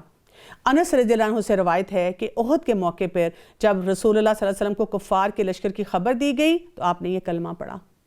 تو یعنی آپ دیکھیں کہ جب ہم یہ پڑھتے ہیں تو اس سے ہمیں کیا پتہ چلتا ہے؟ اللہ ہمارے لیے کافی ہے، اور اس سے بڑا کارساز کوئی نہیں ہے، اور اس کو ہر مشکل میں ویسے بھی پڑھتے رہنا چاہیے۔ جب آپ کو لگتا ہے، جیسے کئی دفعہ لوگ پریشان ہوتے ہیں کسی معاملے میں اور سوچتے ہیں مجھے کیا پڑھنا چاہیے، کوئی وظیفہ پتہ چل جائے، تو اس سے بڑا وظیفہ اور کوئی نہیں ہو سکتا کہ ہم اپنے رب پہ بھروسہ کرنا شروع کریں اور ایسی آیات کو بار بار پڑھیں۔ نتیجہ یہ ہوا کہ اللہ کی نعمت و فضل کے ساتھ یہ لوٹے، انہیں کوئی برائی نہ پہنچی، انہوں نے اللہ کی رضامندی کی پیروی کی، اور اللہ بہت بڑے فضل والا ہے۔ یہ خبر دینے والا صرف شیطان ہی ہے جو اپنے دوستوں کو ڈراتا ہے، تم ان کافروں سے نہ ڈرو اور میرا خوف رکھو اگر تم صاحب ایمان ہو۔ کفر میں آگے بڑھنے والے لوگ تجھے غمناک نہ کریں، یقین مان کہ یہ اللہ کا کچھ نہ بگاڑ سکیں گے، اللہ کا ارادہ ہے کہ ان کے لیے آخرت کا کوئی حصہ نہ ہو اور ان کے لیے بڑا عذاب ہے۔ کفر کو ایمان کے بدلے خریدنے والے ہرگز اللہ کو کوئی نقصان نہیں پہنچا سکتے، اور انہی کے لیے المناک عذاب ہے۔ کافر لوگ ہماری دی ہوئی مہلت کو اپنے حق میں بہتر نہ سمجھیں، یہ مہلت تو صرف اس لیے ہے کہ وہ گناہوں میں اور بڑھ جائیں، اور انہی کے لیے ذلیل کرنے والا عذاب ہے۔ کئی دفعہ ہم دیکھتے ہیں نا کہ کوئی شخص زیادہ عیاشی کر رہا ہے، زیادہ وہ حرام کام کر رہے ہیں، لیکن اس کی زندگی میں کوئی مشکل ہی نہیں آتی، اور ہم اتنی سی بات بول دیتے ہیں اور لگتا ہے کہ وہیں پہ اللہ نے ہمیں پکڑ لیا۔ تو جب اللہ تعالیٰ ہمیں پکڑ لیتا ہے تو ہم یہ نہ کہیں کہ لوگ تو اتنے غلط کام کرتے ہیں اور ان کو کوئی مسئلہ نہیں ہوتا۔ ہم اللہ کا شکر ادا کریں کہ اللہ تعالیٰ ہمیں وہیں پہ چیکس اینڈ بیلنسز کے ساتھ روک دیتا ہے اور ہماری رہنمائی فرما دیتا ہے۔ رسول اللہ صلی اللہ علیہ وسلم نے فرمایا، کیا میں تمہیں بتاؤں کہ تم میں بہترین لوگ کون ہیں؟ اور پھر فرمایا، تم میں بہترین لوگ وہ ہیں جن کی عمر نسبتاً لمبی ہے اور عمل کے لحاظ سے بھی وہ تم میں سب سے اچھے ہیں۔ جس حال پر تم ہو اسی پر اللہ تعالیٰ ایمان والوں کو چھوڑ نہ دے گا جب تک کہ پاک اور ناپاک کو الگ الگ نہ کر دے، اور نہ اللہ ایسا ہے کہ تمہیں غیب سے آگاہ کر دے، بلکہ اللہ اپنے رسولوں میں سے جسے چاہے انتخاب کر لیتا ہے۔ بس تم اللہ پر اور اس کے رسولوں پر ایمان رکھو، اگر تم ایمان لاؤ اور تقویٰ کرو تو تمہارے لیے بڑا بھاری اجر ہے۔ جنہیں اللہ نے اپنے فضل سے کچھ دے رکھا ہے وہ اس میں سے اپنی کنجوسی کو اپنے لیے بہتر خیال نہ کریں، بلکہ وہ ان کے لیے نہایت بدتر ہے۔ عنقریب قیامت والے دن یہ اپنی کنجوسی کی چیز کے طوق ڈالے جائیں گے، اور آسمانوں کی اور زمین کی میراث اللہ ہی کے لیے ہے، اور جو کچھ تم کر رہے ہو اس سے اللہ آگاہ ہے۔ تو یہاں پر ہمیں یہ بھی پتہ چلتا ہے، کیونکہ بخل کی بات ہوئی تو رسول اللہ صلی اللہ علیہ وآلہ وسلم بخل سے بچنے کے لیے بھی دعا مانگا کرتے تھے۔ یا اللہ، میں تجھ سے غم و علم، عاجزی و سستی، کنجوسی، بخیلی، قرض کے بوجھ اور لوگوں کے غالب آ جانے سے پناہ مانگتا ہوں۔ یعنی یہ دعا جو ہے اگر ہم اس کو عادت بنا لیں کہ ہم نے نماز کے بعد پڑھنا ہے، اور جب بھی ہمیں اس قسم کی کوئی پریشانیاں آتی ہیں تب بھی ہم اس کو کثرت سے پڑھیں، تو انشاءاللہ اللہ کی مدد آتی ہے۔ یقیناً اللہ نے ان لوگوں کا قول بھی سنا جنہوں نے کہا کہ اللہ فقیر ہے اور ہم دولت مند ہیں، ان کے اس قول کو ہم لکھ لیں گے، اور ان کا انبیاء کو بے وجہ قتل کرنا بھی، اور ہم ان سے کہیں گے کہ جلنے والے عذاب کو چکھو۔ یعنی لوگوں کے آپ کو پیٹرنز نظر آتے ہیں نا، پہلے وہ کیا کرتے ہیں کہ لوگوں کو تنگ کرتے ہیں، پہلے کیا کرتے ہیں پروپیگنڈاز کرتے ہیں، ذرا سا کوئی جب وکٹری ہو تو ساتھ مل جاتے ہیں، جب ڈیفیٹ ہو یا کوئی سیٹ بیک آئے تو پھر باتیں بنانا شروع کر دیتے ہیں، اور پھر ایسے معاملات کرتے کرتے اب نعوذ باللہ اللہ تعالیٰ کے بارے میں باتیں کرنا شروع کر دیتے ہیں، اللہ تعالیٰ کے سسٹم کو جو ہے وہ چیلنج کرنا شروع کر دیتے ہیں۔ یہ ہے بدلہ اس کا جو تمہارے ہاتھوں نے پہلے بھیجا، اللہ اپنے بندوں پر ظلم کرنے والا نہیں ہے۔ یہ وہ لوگ ہیں جنہوں نے کہا کہ اللہ نے ہمیں حکم دیا ہے کہ کسی رسول کو نہ مانیں جب تک کہ وہ ہمارے پاس ایسی قربانی نہ لائے جسے آگ کھا جائے۔ آپ کہہ دیجئے کہ اگر تم سچے ہو تو مجھ سے پہلے تمہارے پاس جو رسول اور معجزات کے ساتھ یہ بھی لائے جسے تم کہہ رہے ہو، پھر تم نے انہیں کیوں مار ڈالا؟ یعنی جب بھی وہ کوئی بات کرتے ہیں تو ان لاجیکل بات ہوتی ہے، یعنی اب بات ایک کچھ کر رہے ہیں، اس کا مطلب کچھ اور نکل رہا ہے، اس کا کانٹیکسٹ کچھ اور ہے، تو یہاں پہ اللہ سبحانہ تعالیٰ انہی کی باتوں کو چیلنج کر رہے ہیں۔ پھر بھی اگر یہ لوگ تجھے جھٹلائیں تو تجھ سے پہلے بھی بہت سے وہ رسول جھٹلا چکے ہیں جو روشن دلائل، صحیفے اور منور کتاب لے کر آئے تھے۔ کل نفس ذائقۃ الموت، اصل حقیقت کیا ہے؟ ہر جان کو موت کا مزہ چکھنا ہے۔ ہر شخص اپنی ایکسپائری ڈیٹ لے کر آیا ہوا ہے۔ قیامت کے دن تم اپنے بدلے پورے دیے جاؤ گے۔ پس جو شخص آگ سے ہٹا دیا گیا اور جنت میں داخل کر دیا گیا تو بے شک وہ کامیاب ہو گیا، اور دنیا کی زندگی تو صرف دھوکے کی ہے۔ یہ فارمولا جو ہے یہ انسان کی زندگی کا ایک پرپز ہونا چاہیے، ایک موٹو ہونا چاہیے، ایک گول ہونا چاہیے، ایک مشن ہونا چاہیے۔ کیا؟ فَمَنْ زُحْزِحَ عَنِ النَّارِ وَأُدْخِلَ الْجَنَّةَ فَقَدْ فَازَ، کہ ہمیں کیا کرنا ہے؟ اپنے آپ کو آگ سے بچانا ہے اور جنت میں داخل ہونا ہے، اور یہی اصل کامیابی ہے۔ یعنی بہت ساری ڈگریاں لینا، بہت کمال کا کوئی دنیا میں پروجیکٹ کرنا، یا یہ کہ بہت اپنے لیے تالیاں بجوانا، بہت واہ واہ کروانا، یہ تو دنیا میں ہی رہ جانا ہے، موت کے ساتھ سب کچھ ہمارا ختم ہو جانا ہے۔ اصل میں کیا کامیابی ہوگی؟ وہ جو آخرت کی ملے گی۔ اور اسی لیے پھر کہا گیا وَمَا الْحَيَاةُ الدُّنْيَا إِلَّا مَتَاعُ الْغُرُورِ، کہ دنیا کی زندگی تو ایک دھوکے کی زندگی ہے۔ یعنی دنیا کی زندگی میں ہم جو کچھ بھی کرتے ہیں وہ کیا ہے؟ وقتی ہے۔ ہم نے کیا، ٹھیک ہے، بہت اچھا کام بھی کیا، لیکن اگر ہم نے اس کو آخرت کی انویسٹمنٹ کے پوائنٹ آف ویو سے نہیں کیا تو یہ ہمارے لیے بہت بڑا لاس ہوگا۔ رسول اللہ صلی اللہ علیہ وسلم نے فرمایا جس کی خواہش ہے کہ آگ سے بچ جائے اور جنت میں داخل ہو جائے تو اسے چاہیے کہ مرتے دم تک اللہ پر اور قیامت پر ایمان رکھے، لوگوں سے وہ سلوک کرے جسے وہ خود اپنے لیے پسند کرتا ہے۔ Simple formula. اسی طرح رسول اللہ صلی اللہ علیہ وسلم نے فرمایا اللہ کی قسم دنیا آخرت کے مقابلے میں صرف ایسی ہی ہے جیسے کوئی شخص اپنی انگلی سمندر میں ڈبوئے پھر نکال کر دیکھے کہ اس کی انگلی کے ساتھ کتنا پانی سمندر سے نکلا ہے۔ اگر ہم یہ بھی ایکسپیریمنٹ کر لیں، ویسے تو میں لوگوں کو کہتی ہوں کہ اگر آپ ایک بالٹی بھر کے بھی ایک قطرہ اٹھائیں گے تو آپ کو شرمندگی ہوگی کہ میں اس کے لیے اتنا مرا جا رہا ہوں، لیکن یہاں پہ مثال سمندر کی دی گئی ہے۔ تو کبھی آپ بیچ پہ جائیں، سمندر پہ جائیں تو وہاں پہ بھی ایک قطرہ انگلی کو لگائیں، پھر سمندر کو دیکھیں کہ میں کہاں پہ انویسٹ کر رہا ہوں۔ کیا اس قطرے پہ انویسٹ کرنا ضروری ہے یا مجھے آخرت کے بارے میں سوچنا ہے؟ یقیناً تمہارے مالوں اور جانوں میں تمہاری آزمائش کی جائے گی، اور یہ بھی یقینی ہے کہ تمہیں ان لوگوں کی جو تم سے پہلے کتاب دیے گئے تھے اور مشروں کی بہت سی دکھ دینے والی باتیں بھی سننی پڑیں گی۔ وَإِن تَصْبِرُوا وَتَتَّقُوا فَإِنَّ ذَلِكَ مِنْ عَزْمِ الْأُمُورِ، اور اگر تم صبر کر لو اور پرہیزگاری اختیار کرو تو یقیناً یہ بہت عزم کے کاموں میں سے ہے۔ پھر دوبارہ آپ دیکھیں تقویٰ اور صبر کی بات آ رہی ہے، یعنی ان کا لنک آ رہا ہے۔ یعنی کچھ لوگ ایسی باتیں بھی کہتے ہیں کہ آئی ایم ناٹ ڈٹرمنڈ، میں تھوڑا سا کام کرتی ہوں اور پھر گھبرا جاتی ہوں، یا میرے سے کنسسٹنسی سے کوئی کام نہیں کیا جاتا۔ جوش آتا ہے، کوئی ورکشاپ اٹینڈ کی، کوئی لیکچر سنا، کسی مینٹور کے ساتھ کام کیا، اور پھر دوبارہ سے وہی غلط کام کرنے شروع کر دیتے ہیں۔ تو یہاں پر اس کا ہمیں توڑ بتایا جا رہا ہے کہ تقویٰ اور صبر، یہ دونوں چیزیں ہم کریں گے، ان دونوں کاموں کو اپنی زندگی میں لائیں گے تو پھر ہمارے لیے کسی کام کے لیے ڈٹرمنڈ ہونا آسان ہو جائے گا۔ یقیناً تمہارے مالوں اور جانوں میں تمہاری آزمائش کی جائے گی، اور یہ بھی یقینی ہے کہ تمہیں ان لوگوں کی جو تم سے پہلے کتاب دیے گئے تھے اور مشرکوں کی بہت سی دکھ دینے والی باتیں بھی سننی پڑیں گی۔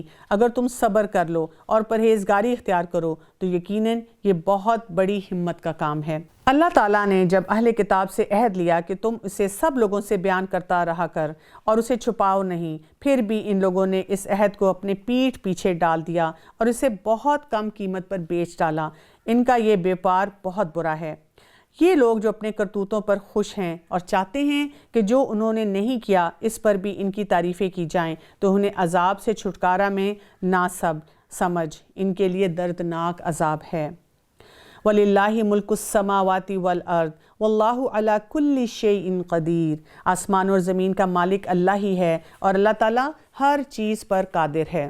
سورہ آل عمران کی اب ہم اختتام پر آتے ہوئے خوبصورت ترین آیات پڑھ رہے ہیں، اور ان کے بارے میں ہمیں یہ پتہ چلتا ہے کہ ہمارے پیارے نبی صلی اللہ علیہ وآلہ وسلم جب تہجد کے لیے اٹھتے تھے تو ان آیات کو پڑھا کرتے تھے۔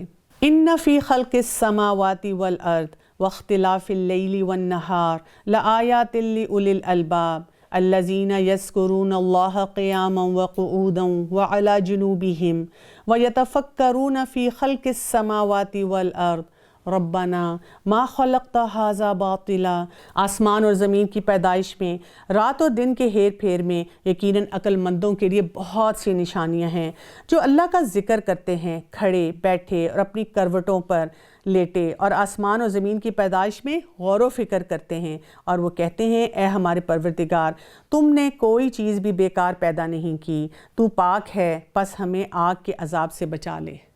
یعنی یہاں پر یہ پتہ چلتا ہے کہ انسان غور و فکر کرے، اور غور و فکر کرنے میں ہم دیکھتے ہیں کہ جب انسان سائنسز پڑھتا ہے تو پھر کیا کرے، اس کو انٹیگریشن آتی ہو، اس کو ہر چیز کو اپنے رب کے ساتھ کنیکٹ کرنا آتا ہو۔ یہ میں نے دنیا میں بہت بڑا مسئلہ دیکھا ہے کہ ہم نے یہ تفریق بڑھا دی ہے۔ ہم کہتے ہیں کہ یہ دینی علوم ہیں اور یہ دنیاوی علوم ہیں، جبکہ جو دنیاوی علوم ہیں ان کو بھی اس طرح پڑھنے کی ضرورت ہے جو کہ نفع بخش علم ہے، کہ ہم ہر جگہ پہ اپنے رب کی معرفت حاصل کریں، چاہے وہ نیشنل جیوگرافکس کا چینل ہو، آپ فزکس پڑھ رہے ہیں، آپ ایروناٹیکل انجینئرنگ پڑھ رہے ہیں، یا آپ کسی بھی جگہ پر کوئی بھی سبجیکٹ پڑھ رہے ہیں، اور آپ یہ سوچیں کہ اس سے ہم کیسے فائدہ حاصل کر سکتے ہیں، کیونکہ جب ہم ذکر کو اور علم کو ساتھ ساتھ جوڑیں گے تو پھر کیا ہوگا کہ وہ فائدہ ہمیں حاصل ہوگا جس کو ہم کہتے ہیں کہ ہمارا دین جو ہے، وہ اسلام جو ہے وہ دین ہے، یعنی وے آف لائف ہے۔ ہم اس پہ تفریق نہیں کریں گے، ہم اس کو الگ نہیں کریں گے، اس کو پھیلائیں گے نہیں۔ اور جب ہم یہ کام کریں گے تو پھر ہم یہ بات بولیں گے کہ اللہ نے کوئی چیز بھی باطل پیدا نہیں کی۔ تو ایسے تمام لوگ جن کے دماغ میں بہت سے سوال آتے ہیں، why this, why not this, یہ کیوں ہے، یہ ایسے کیوں نہیں ہے، ان سب کو میں دعوت دیتی ہوں کہ آپ پہلے قرآن کو پڑھیں، حدیث کو پڑھیں، اور پھر جو بھی آپ کی فیلڈ ہے اس سے ریلیٹ کرنا سیکھیں، تو پھر آپ کے دل سے بھی یہی بات نکلے گی۔ اے ہمارے پالنے والے، تو جسے جہنم میں ڈالے تو یقیناً تو نے اسے رسوا کیا، اور ظالموں کا مددگار کوئی نہیں۔ اے ہمارے رب، ہم نے سنا کہ منادی کرنے والا با آواز بلند ایمان کی طرف بلا رہا ہے کہ لوگوں اپنے رب پر ایمان لاؤ، پس ہم ایمان لائے۔ اے اللہ، اب تو ہمارے گناہ معاف فرما اور ہماری برائیاں ہم سے دور کر، اور ہمیں موت نیک لوگوں کے ساتھ دے۔ اے ہمارے پالنے والے اللہ، ہمیں وہ دے جس کا وعدہ تو نے ہم سے اپنے رسولوں کی زبانی کیا، اور ہمیں قیامت کے دن رسوا نہ کر، یقیناً تو وعدہ خلافی نہیں کرتا۔ ان کے رب نے ان کی دعا قبول فرمائی۔ تم میں سے کسی کام کرنے والے کے کام کو، خواہ وہ مرد ہو یا عورت ہو، میں ہرگز ضائع نہیں کرتا۔ نو ڈسکریمنیشن۔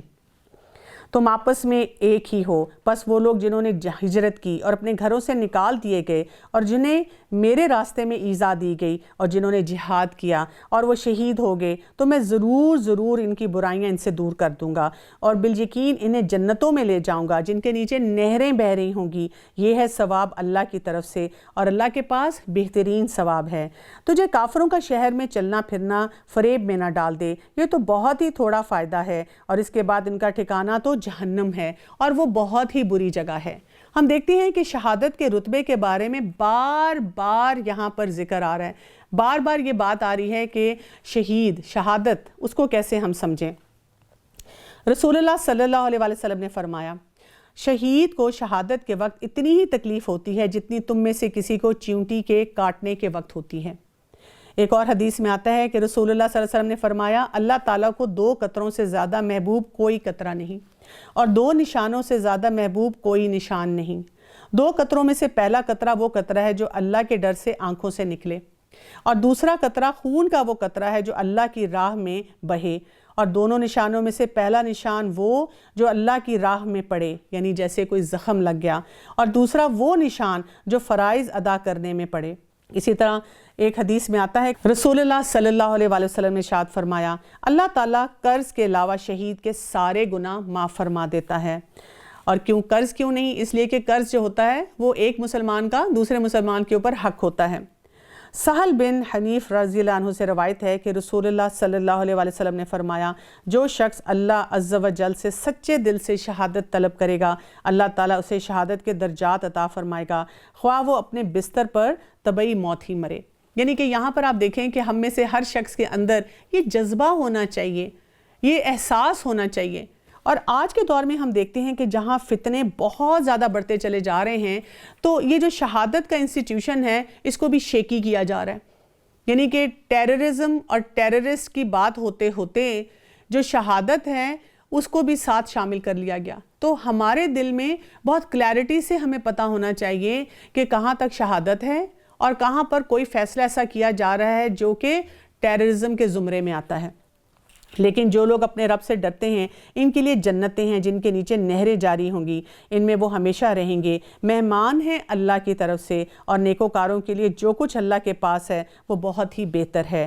یقیناً اہل کتاب میں سے بعض ایسے بھی ہیں جو اللہ پر ایمان لاتے ہیں اور تمہاری طرف جو اترا اور ان کی جانب جو نازل ہوا اس پر بھی اللہ سے ڈرتے رہنے والے ہیں، اور اللہ کی آیات کو تھوڑی معمولی قیمت پر بیچتے بھی نہیں، ان کا بدلہ ان کے رب کے پاس ہے، یقیناً اللہ تعالیٰ جلد حساب دینے والا ہے۔ اب یہاں پر ہمیں وہی بات ہے کہ جو اہل کتاب ہیں اور جن کا فوکس درست ہے ان کی بات کی جا رہی ہے۔ ابو موسیٰ الاشعری کہتے ہیں کہ رسول اللہ صلی اللہ علیہ وسلم نے فرمایا 3 آدمیوں کے لیے دوہرا ثواب ہے، ایک تو وہ اہل کتاب جو اپنے پیغمبر پر ایمان لایا، پھر محمد صلی اللہ علیہ وسلم پر ایمان لایا، دوسرا وہ غلام جو اللہ کا بھی حق ادا کرے اور اپنے مالکوں کا بھی کرے، تیسرا وہ شخص جس کے پاس ایک لونڈی ہو جس سے وہ محبت کرتا ہو، اسے وہ اچھی طرح ادب سکھائے، پھر آزاد کرے اور اس سے نکاح کر لے، تو ان تینوں کے لیے دوہرا اجر ہے۔ تو یہاں پر آپ دیکھیں کہ خاص طور پہ 2 چیزیں پریکٹیکلی ہمیں بہت پیش آتی ہیں۔ اگر ایک انسان جو تھا وہ کسی اور مذہب میں تھا اور اب وہ اسلام کی طرف آیا تو جو کچھ وہ پہلے کرتا رہا ہے وہ کچھ بھی ضائع نہیں ہوا۔ اسی طرح سے کئی دفعہ آپ دیکھیں کہ آپ کسی کے کمانڈ کے انڈر ہوتے ہیں اور آپ کا باس آپ کو کچھ کہتا ہے کام کرنے کے لیے، آپ کا دل نہیں چاہ رہا ہوتا، لیکن اس میں کوئی غلط بات نہیں ہوتی ہے، صرف یہ کہ وہ جو طریقہ کار آپ کو بتایا جا رہا ہے، تو اگر ہم ان کے آگے سبمٹ کر دیتے ہیں کہ کیونکہ یہ میرا باس کہہ رہا ہے اور میرا سینئر کہہ رہا ہے اور مجھے مان لینا چاہیے، تو وہاں پہ بھی اب آپ کو دیکھیں کہ سسٹم میں کیوس نہ مچانا یا سسٹم میں بہتری لانے کے لیے، اسموتھ ورکنگ کے لیے جو آپ اپنی انا کو، اپنے نفس کو نیچے کر دیتے ہیں، اللہ کی طرف سے اس پر بھی ثواب ملتا ہے۔ اے ایمان والو، تم ثابت قدم رہو اور ایک دوسرے کو تھامے رکھو اور جہاد کے لیے تیار رہو تاکہ تم مراد کو پہنچو۔ سورہ آل عمران کی آخری آیات ہیں، آیت نمبر 200، اور یہ بھی ہمارے لیے بہت اہم ہے۔ یا ایھا الذین آمنوا اصبروا وصابروا ورابطوا، دوبارہ پڑھ لو۔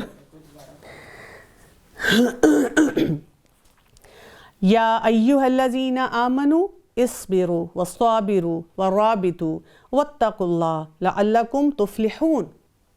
تو یہاں پر ہمیں جو بتایا جا رہا ہے ایمان والوں کو صبر کرنا، اور خالی صبر کی بات نہیں ہو رہی، کیونکہ جب ہم صبر کی بات کرتے ہیں تو اس میں کیا ہوتا ہے؟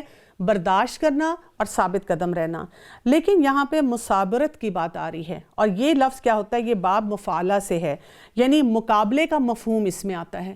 اس سے مطلب یہ ہوتا ہے کہ صبر و برداشت میں دشمن سے بھی آگے بڑھ جانا، اور پھر اس کے بعد یہاں پہ رباط کی بات ہوئی ہے، یعنی مرابط جو ہوتا ہے، یعنی اس میں کیا ہوتا ہے کہ آپ نے ڈسپلن میں بھی رہنا ہے، اور وہ ڈسپلن بھی ایسا ہونا چاہیے جس سے آپ باہم جڑے رہیں۔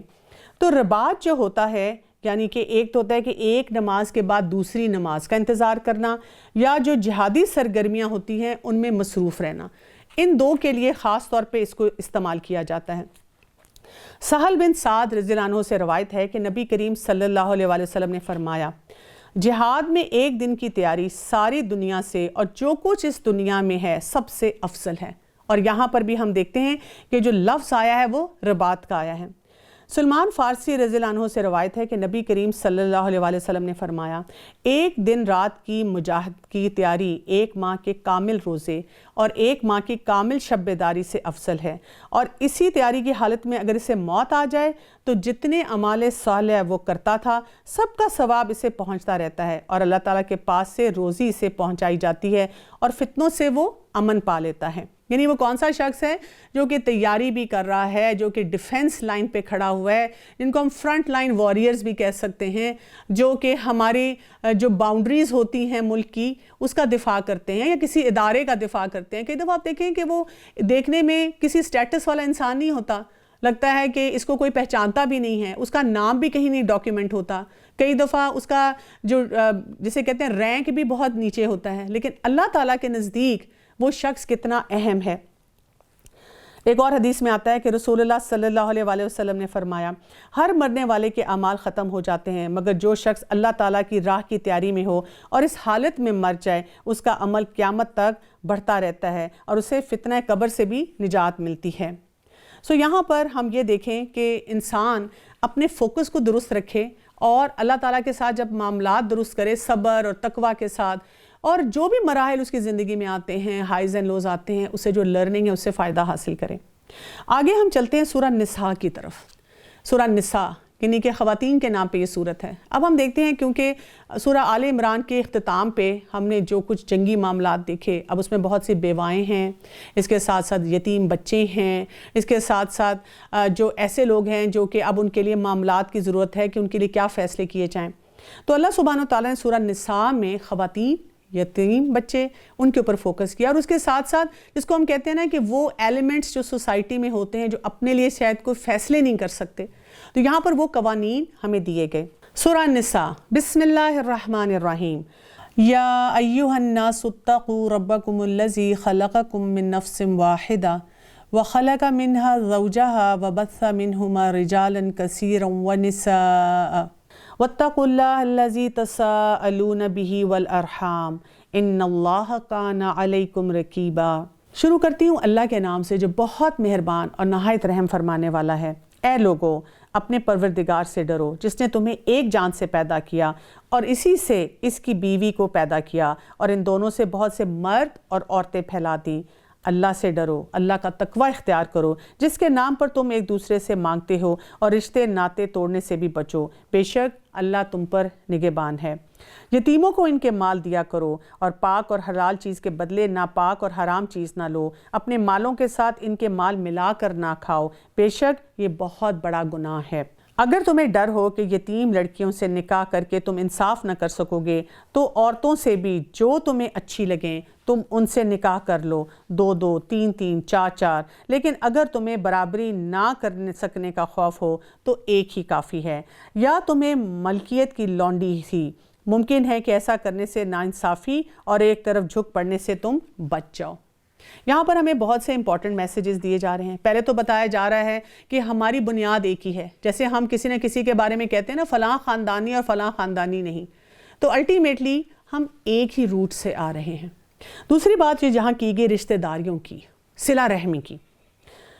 ابو ہریرہ رضی اللہ عنہ فرماتے ہیں کہ ایک شخص نے نبی کریم صلی اللہ علیہ وسلم سے عرض کیا کہ میرے کچھ رشتہ دار ہیں، میں ان سے رشتہ داری ملاتا ہوں مگر وہ مجھ سے تعلق توڑتے ہیں، وہ مجھ سے برا سلوک کرتے ہیں جبکہ میں ان سے اچھا سلوک کرتا ہوں، وہ مجھ پر جہالت کرتے ہیں جبکہ میں ان سے تحمل اور بردباری سے پیش آتا ہوں۔ تو آپ صلی اللہ علیہ وسلم نے فرمایا اگر تو ایسا ہی ہے جیسا کہ تو نے کہا تو گویا تو ان کے منہ میں گرم راکھ ڈال رہا ہے، اور ان کے مقابلے میں تیرے ساتھ اللہ کی طرف سے ایک مددگار ہمیشہ رہے گا، وہ تجھے نقصان نہیں دے سکے گا اور تیری حفاظت کرے گا جب تک کہ تیرا یہی رویہ رہے گا۔ یعنی ہم نے صلہ رحمی کرتے ہوئے دوسرے کے ایٹیچیوڈ کو نہیں دیکھنا، ہم نے یہ دیکھنا ہے کہ ہم کیا کام کر رہے ہیں۔ اور اس پہ میں پہلے بھی بات کر چکی ہوں کہ ہمیں اگر لگتا ہے کہ کوئی ہمیں نقصان دینا چاہ رہا ہے تو اس جگہ سے بھی اپنے آپ کو بچانا ہے، لیکن کسی سے بھی جہاں صلہ رحمی کی بات ہے کٹ آف نہیں ہونا۔ اس کے ساتھ ساتھ یہاں پہ شادیوں کی بھی بات کی گئی ہے، اور ہم یہ دیکھتے ہیں کہ جو تعداد ازواج ہے یہ اجازت ہے، حکم نہیں ہے، کیونکہ آپ دیکھیں کہ جیسے ہی کوئی قرآن پڑھنا شروع کرتا ہے یا کہتا ہے کہ میں اللہ کے حکم کے مطابق زندگی گزار رہا ہوں تو پہلا لطیفہ یہ آتا ہے کہ اچھا جی پھر آپ دوسری تیسری چوتھی شادی کب کر رہے ہیں۔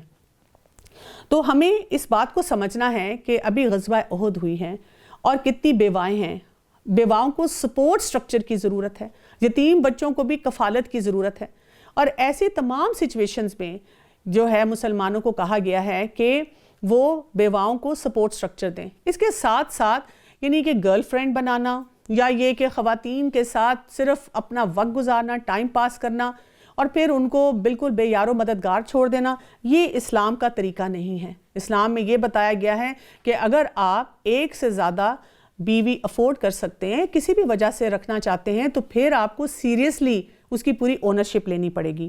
نبی کریم صلی اللہ علیہ وسلم نے فرمایا جس شخص کی 2 بیویاں ہوں اور وہ ان میں سے ایک کی طرف جھک جائے تو روز قیامت وہ اس حال میں آئے گا کہ اس کا آدھا دھڑ گرا ہوا ہوگا۔ یعنی یہاں پر خاص طور پہ ہمیں بتایا گیا ہے کہ بہت کیئرفلی انسان کو ایسے معاملات کی طرف جانا چاہیے کیونکہ وہ اللہ کو جواب دہ ہوگا۔ عورتوں کو ان کے مہر بخوشی دے دیا کرو، ہاں اگر وہ خود اپنی خوشی سے کچھ مہر چھوڑ دیں تو اسے شوق سے خوش ہو کر کھاؤ پیو، بے عقل لوگوں کو اپنے مال نہ دے دو، جس مال کو اللہ تعالیٰ نے تمہاری گزارے کے قائم رکھنے کا ذریعہ بنایا ہے۔ ہاں انہیں اس مال سے کھلاؤ، پلاؤ، پہناؤ اور انہیں معقولیت سے نرم بات کہو، اور یتیموں کو ان کے بالغ ہو جانے تک سدھارتے اور آزماتے رہا کرو۔ پھر اگر ان میں سے تم ہوشیاری اور حسن تدبر پاؤ تو انہیں ان کے مال سونپ دو، اور ان کے بڑے ہو جانے کے ڈر سے ان کے مالوں کو جلد جلد فضول خرچیوں میں تباہ نہ کرو، کہ مالداروں کو چاہیے کہ اس مال سے بچتے رہیں۔ ہاں مسکین محتاج ہو تو دستور کے مطابق واجبی طور سے کھائے۔ پھر جب انہیں ان کے مال سونپو تو گواہ کر لیا کرو کہ دراصل حساب لینے والا اللہ ہی کافی ہے۔ تو جہاں پر ہم بات کرتے ہیں کہ خواتین کے حقوق کی اور پھر یتیم بچوں کے حقوق کی، تو یتیموں کے بارے میں ہمیں یاد رکھنا ہے کہ ان کے لیے یہاں پہ کہا گیا ہے کہ ان کے اندر رشد ہو، یعنی سینس آف رسپانسبلٹی ہو۔ جیسے جیسے بچوں میں سینس آف رسپانسبلٹی آتی جائے گی تو اب ہم کیا کریں گے کہ ان کے مالی معاملات ان کی طرف سونپنا شروع کر دیں گے۔ ماں باپ اور عزیز و قارب کے ترکے میں سے مرد کا حصہ بھی ہے اور عورتوں کا بھی، جو مال ماں باپ اور اقارب چھوڑ مریں، خواہ وہ مال کم ہو یا زیادہ، حصہ بھی مقرر کیا ہوا ہے۔ اور جب تقسیم کے وقت قرابت دار اور یتیم آ جائیں تو تم ان میں سے تھوڑا بہت انہیں بھی دے دو اور ان سے نرمی سے بولو۔ یہاں پر اب ہم دیکھتے ہیں کہ وراثت کے قانون کی ذکر کیا جا رہا ہے۔ اس کو علم الفرائض میں سے کہا جاتا ہے، یعنی یہ ایک ایسا فرض علم ہے جو کہ سیکھنے کی ضرورت ہے۔ اور جب وراثت کا قانون آیا تو ہمیں خاص طور پہ یہ پتہ چلتا ہے، کیونکہ دیکھیں نا جب ایسے معاملات ہوتے ہیں، جو لوگ سفر کر رہے ہوتے ہیں، اکثر خواتین سے کیا کیا جاتا ہے، ان سے معافی نامہ لکھوا لیا جاتا ہے اور بھائی ساری جائیداد لے لیتے ہیں۔ اسی طرح سے آپ دیکھیں کہ اگر کوئی یتیم ہوتا ہے تو اس کی بھی جائیداد کے اوپر قبضہ کر لیا جاتا ہے، اس کا جائز حصہ جو ہے وہ اس کو نہیں دیا جاتا۔ تو یہاں پر یہ ساری تقسیم جو ہے اس کی بھی کلیئرٹی دی جا رہی ہے۔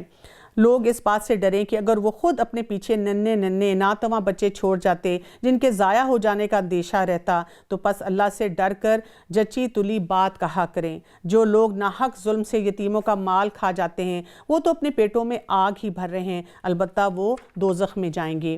اللہ تعالیٰ تمہیں تمہاری اولادوں کے بارے میں حکم دیتا ہے کہ ایک لڑکے کا حصہ 2 لڑکیوں کے برابر ہے۔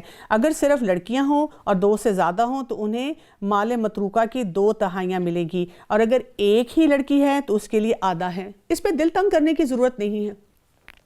ہم دیکھتے ہیں کہ خواتین کو اور طریقے سے بھی ملتا ہے، یعنی جب ہم بات کرتے ہیں انہیریٹنس لاء کی تو اس میں بہت سے فیکٹرز آتے ہیں، جیسے ضرورت کس کی زیادہ ہے، اسی طرح سے قرابت کا جو رشتہ ہے اس کو بھی دیکھا جاتا ہے۔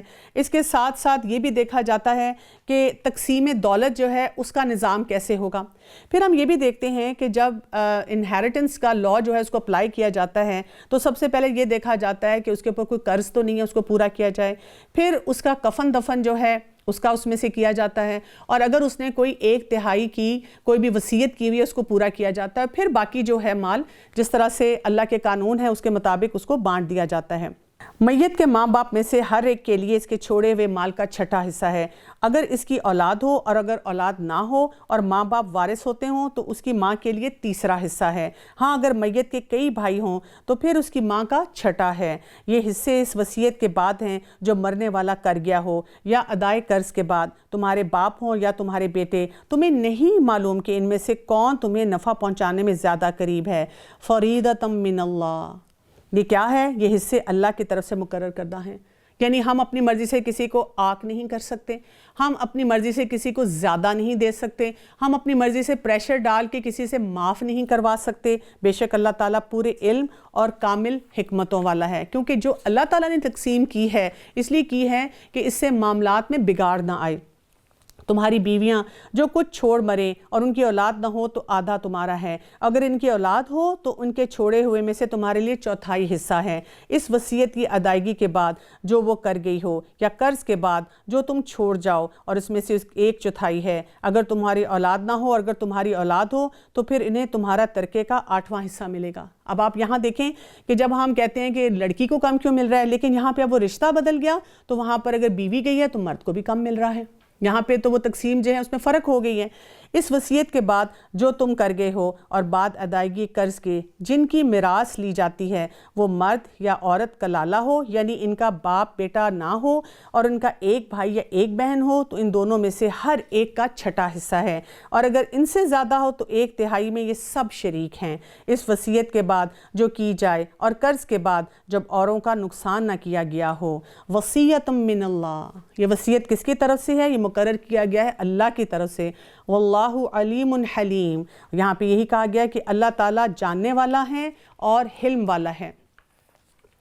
تلک حدود اللہ، یہاں پہ پھر یہ بات بھی ری انفورس کی جا رہی ہے، یہ حدود اللہ کی ہیں، یہ اللہ کے مقرر کردہ قانون ہیں، اور جو اللہ کی اور اس کے رسول کی فرما برداری کرے گا اسے اللہ تعالیٰ ان جنتوں میں لے جائے گا جن کے نیچے نہریں بہہ رہی ہوں گی، جن میں وہ ہمیشہ رہیں گے، اور یہی بہت بڑی کامیابی ہے۔ کیونکہ مال جو ہوتا ہے نا انسان کو بہت لالچ دیتا ہے، انسان کہتا ہے یہ مجھے مل جائے، تو اللہ تعالیٰ چاہ رہے ہیں کہ ہم یہاں پہ اپنا فوکس درست رکھیں۔ مجھے جنت چاہیے نا، مجھے تو بہت لیوش لائف سٹائل چاہیے نا، تو یہ چند پیسے جس کے بنتے ہیں اللہ کی طرف سے میں دے دوں، میں اللہ کا حکم مانوں اور سنت کے مطابق یہ تمام معاملات کروں، مجھے سب کچھ مل جائے گا۔ اور جو شخص اللہ تعالیٰ کی اور اس کے رسول کی نافرمانی کرے، اس کے مقرر حدود سے آگے نکلے، اسے وہ جہنم میں ڈال دے گا جس میں وہ ہمیشہ رہے گا، ایسوں ہی کے لیے رسوا کرنے والا عذاب ہے۔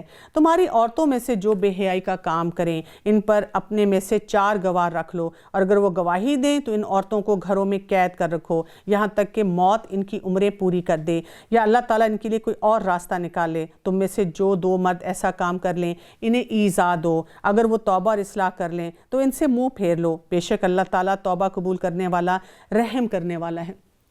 یہ بھی ایک ابتدائی حکم تھا، لیکن سورہ نور جب ہم پڑھیں گے تو انشاءاللہ اس کو ہم ڈیٹیل میں ڈسکس کریں گے، کیونکہ اس کے بعد یہ حکم جو تھا اس کو منسوخ کر دیا گیا تھا۔ تو یہ شروع میں جو معاملات آ رہے تھے ان کو بہتر بنانے کے لیے ایک باؤنڈری سیٹ کی گئی تھی کہ کوئی بھی بے حیائی اور فحاشی کی طرف نہ جائے۔ اللہ تعالیٰ صرف انہی لوگوں کی توبہ قبول فرماتا ہے جو بوجہ نادانی کوئی برائی کر گزریں، پھر جلد اس سے باز آ جائیں اور توبہ کریں، تو اللہ تعالیٰ بھی ان کی توبہ قبول کرتا ہے۔ اللہ تعالیٰ بڑے علم والا اور حکمت والا ہے۔ توبہ کرنے کے لیے ہمیں پتہ ہونا چاہیے کہ اس کا طریقہ کار کیا ہوگا۔ سب سے پہلی بات اخلاص ہونا چاہیے، کہ یہ نہیں کہ کسی کے پریشر میں آ کے میں نے کیا، میں نے اللہ کی خاطر کیا۔ دوسرا پاسٹ، اپنے ماضی کے بارے میں ہمیں شرمندگی کا احساس ہو، یہ نہیں کہ ہم اپنی ماضی کے ساری غلط کہانیاں کھل کے مزے لے کر سب کو بتا رہے ہوں، ہمیں شرمندگی کا احساس ہو کہ میں کیا کرتی تھی۔ پھر پریزنٹ میں فل سٹاپ، اپنے حال میں فل سٹاپ لگانا ہے کہ وہ والے کام میں نے اب نہیں کرنے، اور اس کے بعد فیوچر، مستقبل کے لیے میرے پاس پلاننگ ہونی چاہیے کہ اب میں نے اپنی زندگی کو بہتر کیسے بنانا ہے۔ ان کی توبہ کی قبولیت کا وعدہ نہیں، جو برائیاں کرتے چلے جاتے ہیں یہاں تک کہ جب ان میں سے کسی ایک کے پاس موت آ جائے تو وہ کہہ دے کہ میں نے اب توبہ کی، نہ ان کی توبہ ہے، یہ کفر پر ہی مر جائیں گے۔ یہی لوگ ہیں جن کے لیے ہم نے المناک عذاب تیار کر رکھا ہے۔ اے ایمان والو، تمہیں حلال نہیں کہ زبردستی عورتوں کو ورثے میں لے بیٹھو، انہیں اس لیے روک نہ رکھو کہ جو تم نے انہیں دے رکھا ہے اور اس میں سے کچھ لے لو۔ ہاں یہ اور بات ہے کہ وہ کوئی کھلی برائی اور بے حیائی کریں، ان کے ساتھ اچھے طریقے سے بود و باش رکھو، گو تم انہیں ناپسند کرو، لیکن بہت ممکن ہے کہ تم ایک چیز کو برا جانو اور اللہ اس میں سے بہت سی بھلائی نکالے۔ رسول اللہ صلی اللہ علیہ وآلہ وسلم نے ارشاد فرمایا، جو شخص مغرب کی طرف سے سورج طلوع ہونے سے پہلے توبہ کر لے اللہ تعالیٰ اس کی توبہ قبول فرما لیتا ہے۔ اگر تم ایک بیوی کی جگہ دوسری بیوی کرنا چاہو اور ان میں سے کسی کو تم نے خزانے کا خزانہ دے رکھا ہے تو بھی تم ان سے کچھ بھی نہ لو، کیا تم اسے ناحق اور کھلا گناہ ہوتے ہوئے بھی لے لو گے؟ یہاں سے یہ آیت پڑھیں، اور جو سوسائٹی میں ہمیں اس وقت اگلی پکچرز نظر آتی ہیں، خواتین پہ مظالم ہوتے نظر آتے ہیں۔ اب آپ دیکھیں کہ جب ہم قرآن نہ پڑھیں اور قرآن کے مطابق لوگوں کو ہائی لائٹ کر کے طریقے نہ بتائیں کہ جب آپ نے خواتین کے ساتھ معاملہ کرنا ہے یا ان لوگوں کے ساتھ معاملہ کرنا ہے جو معاشرے کے کمزور لوگ ہیں، جو اپنے لیے آواز نہیں اٹھا سکتے، تو جب ہم اپنے دین کو رائج نہیں کریں گے اور ان باتوں کو اپلائی نہیں کریں گے تو پھر کیا ہوگا؟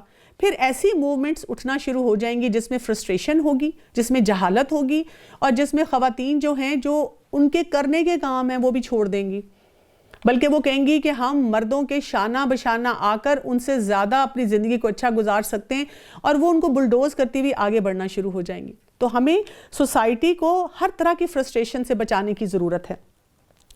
تم ایسے کیسے لے لوگے حالانکہ تم ایک دوسرے سے مل چکے ہو اور ان عورتوں نے تم سے مضبوط عہد و پیمان لے رکھا ہے۔ ان عورتوں سے نکاح نہ کرو جس سے تمہارے باپوں نے نکاح کیا ہے مگر جو گزر چکا، یہ بے حیائی کا کام اور بغض کا سبب ہے اور بڑی بری راہ ہے۔ اب ہم دیکھتے ہیں کہ اس کے بعد جو آخری چند آیات آ رہی ہیں آج کے پارے میں، اس میں حرمات کا ذکر کیا گیا ہے اور یہ اگلے پارے میں بھی چلیں گی، جہاں ہمیں پتہ چلے گا کہ جو ریلیشن شپس ہیں گھر کے اندر رہتے ہوئے خواتین میں، ان کے لیے کیا کیا باؤنڈریز ہیں، یعنی کن مرد حضرات کے ساتھ ان کا کیا تعلق ہوگا اور کس نوعیت کا ہوگا۔ حرمت علیکم امہاتکم و بناتکم و اخواتکم و عماتکم و خالاتکم، حرام کی گئیں تم پر تمہاری مائیں اور تمہاری لڑکیاں اور تمہاری بہنیں اور تمہاری پھپھیاں اور تمہاری خالائیں اور بھائی کی لڑکیاں اور بہن کی لڑکیاں اور تمہاری وہ مائیں جنہوں نے تمہیں دودھ پلایا اور تمہاری درود شریک بہنیں اور تمہاری ساس اور تمہاری وہ پرورش کردہ لڑکیاں جو تمہاری گودوں میں ہیں، تمہاری ان عورتوں سے جن سے تم نے ایک تعلق کیا، ہاں اگر تم نے ان سے جمع نہ کیا ہو تو تم پر کوئی گناہ نہیں ہے، اور تمہاری سلبی سگے بیٹوں کی بیویاں اور تمہاری دو بہنوں کی جمع کرنا وہاں پہ جو گزر چکا سو گزر چکا۔ ان اللہ کان غفور الرحیم، یقیناً اللہ تعالیٰ بخشنے والا اور مہربان ہے۔ یہاں سے ہمیں یہ پتہ چلتا ہے کہ ہمیں اپنے خاندانی نظام میں بھی بہت کلیئرٹی سے یاد رکھنا ہے یہ جو رشتے ہیں کن کی کیا حد بندی کی جائے اور کن کے ساتھ کیسا تعلق کیا جائے۔ ہم دیکھتے ہیں کہ اس وقت اتنی ہمارے خاندانوں میں مشکلات ہیں، گھروں کے اندر ہی سیکشل ابیوز بہت زیادہ ہے، اور اس کے ساتھ ساتھ ہم دیکھتے ہیں کہ معاملات میں بگاڑ کتنا زیادہ ہو چکا ہوا ہے، اور سوسائٹی میں اور میڈیا میں بھی پھر ان باتوں کو عجیب طریقے سے پریزنٹ کیا جاتا ہے کہ لوگوں کے ذہن میں رشتوں کا وہ تقدس ہی نہیں رہا۔ تو انشاءاللہ اس پر ہم نیکسٹ پارے میں بھی بات کریں گے، لیکن یہاں تک ہمیں جو باتیں سمجھ آئی ہیں ان کے اوپر ہم غور و فکر کریں اور اپنے رب سے بہت دعا کریں کہ ہمیں تقوی اور اس کے ساتھ ساتھ صبر اور جو اللہ تعالیٰ نے اس صورت میں اور ان آیات میں ہمیں جو کچھ سکھایا ہے ہم اس پہ عمل کرنے والے ہوں۔ وآخر دعوانا ان الحمد للہ رب العالمین، سبحانک اللہم وبحمدک، اشہد ان لا الہ الا انت، استغفرک واتوب الیک۔ السلام علیکم ورحمۃ اللہ وبرکاتہ۔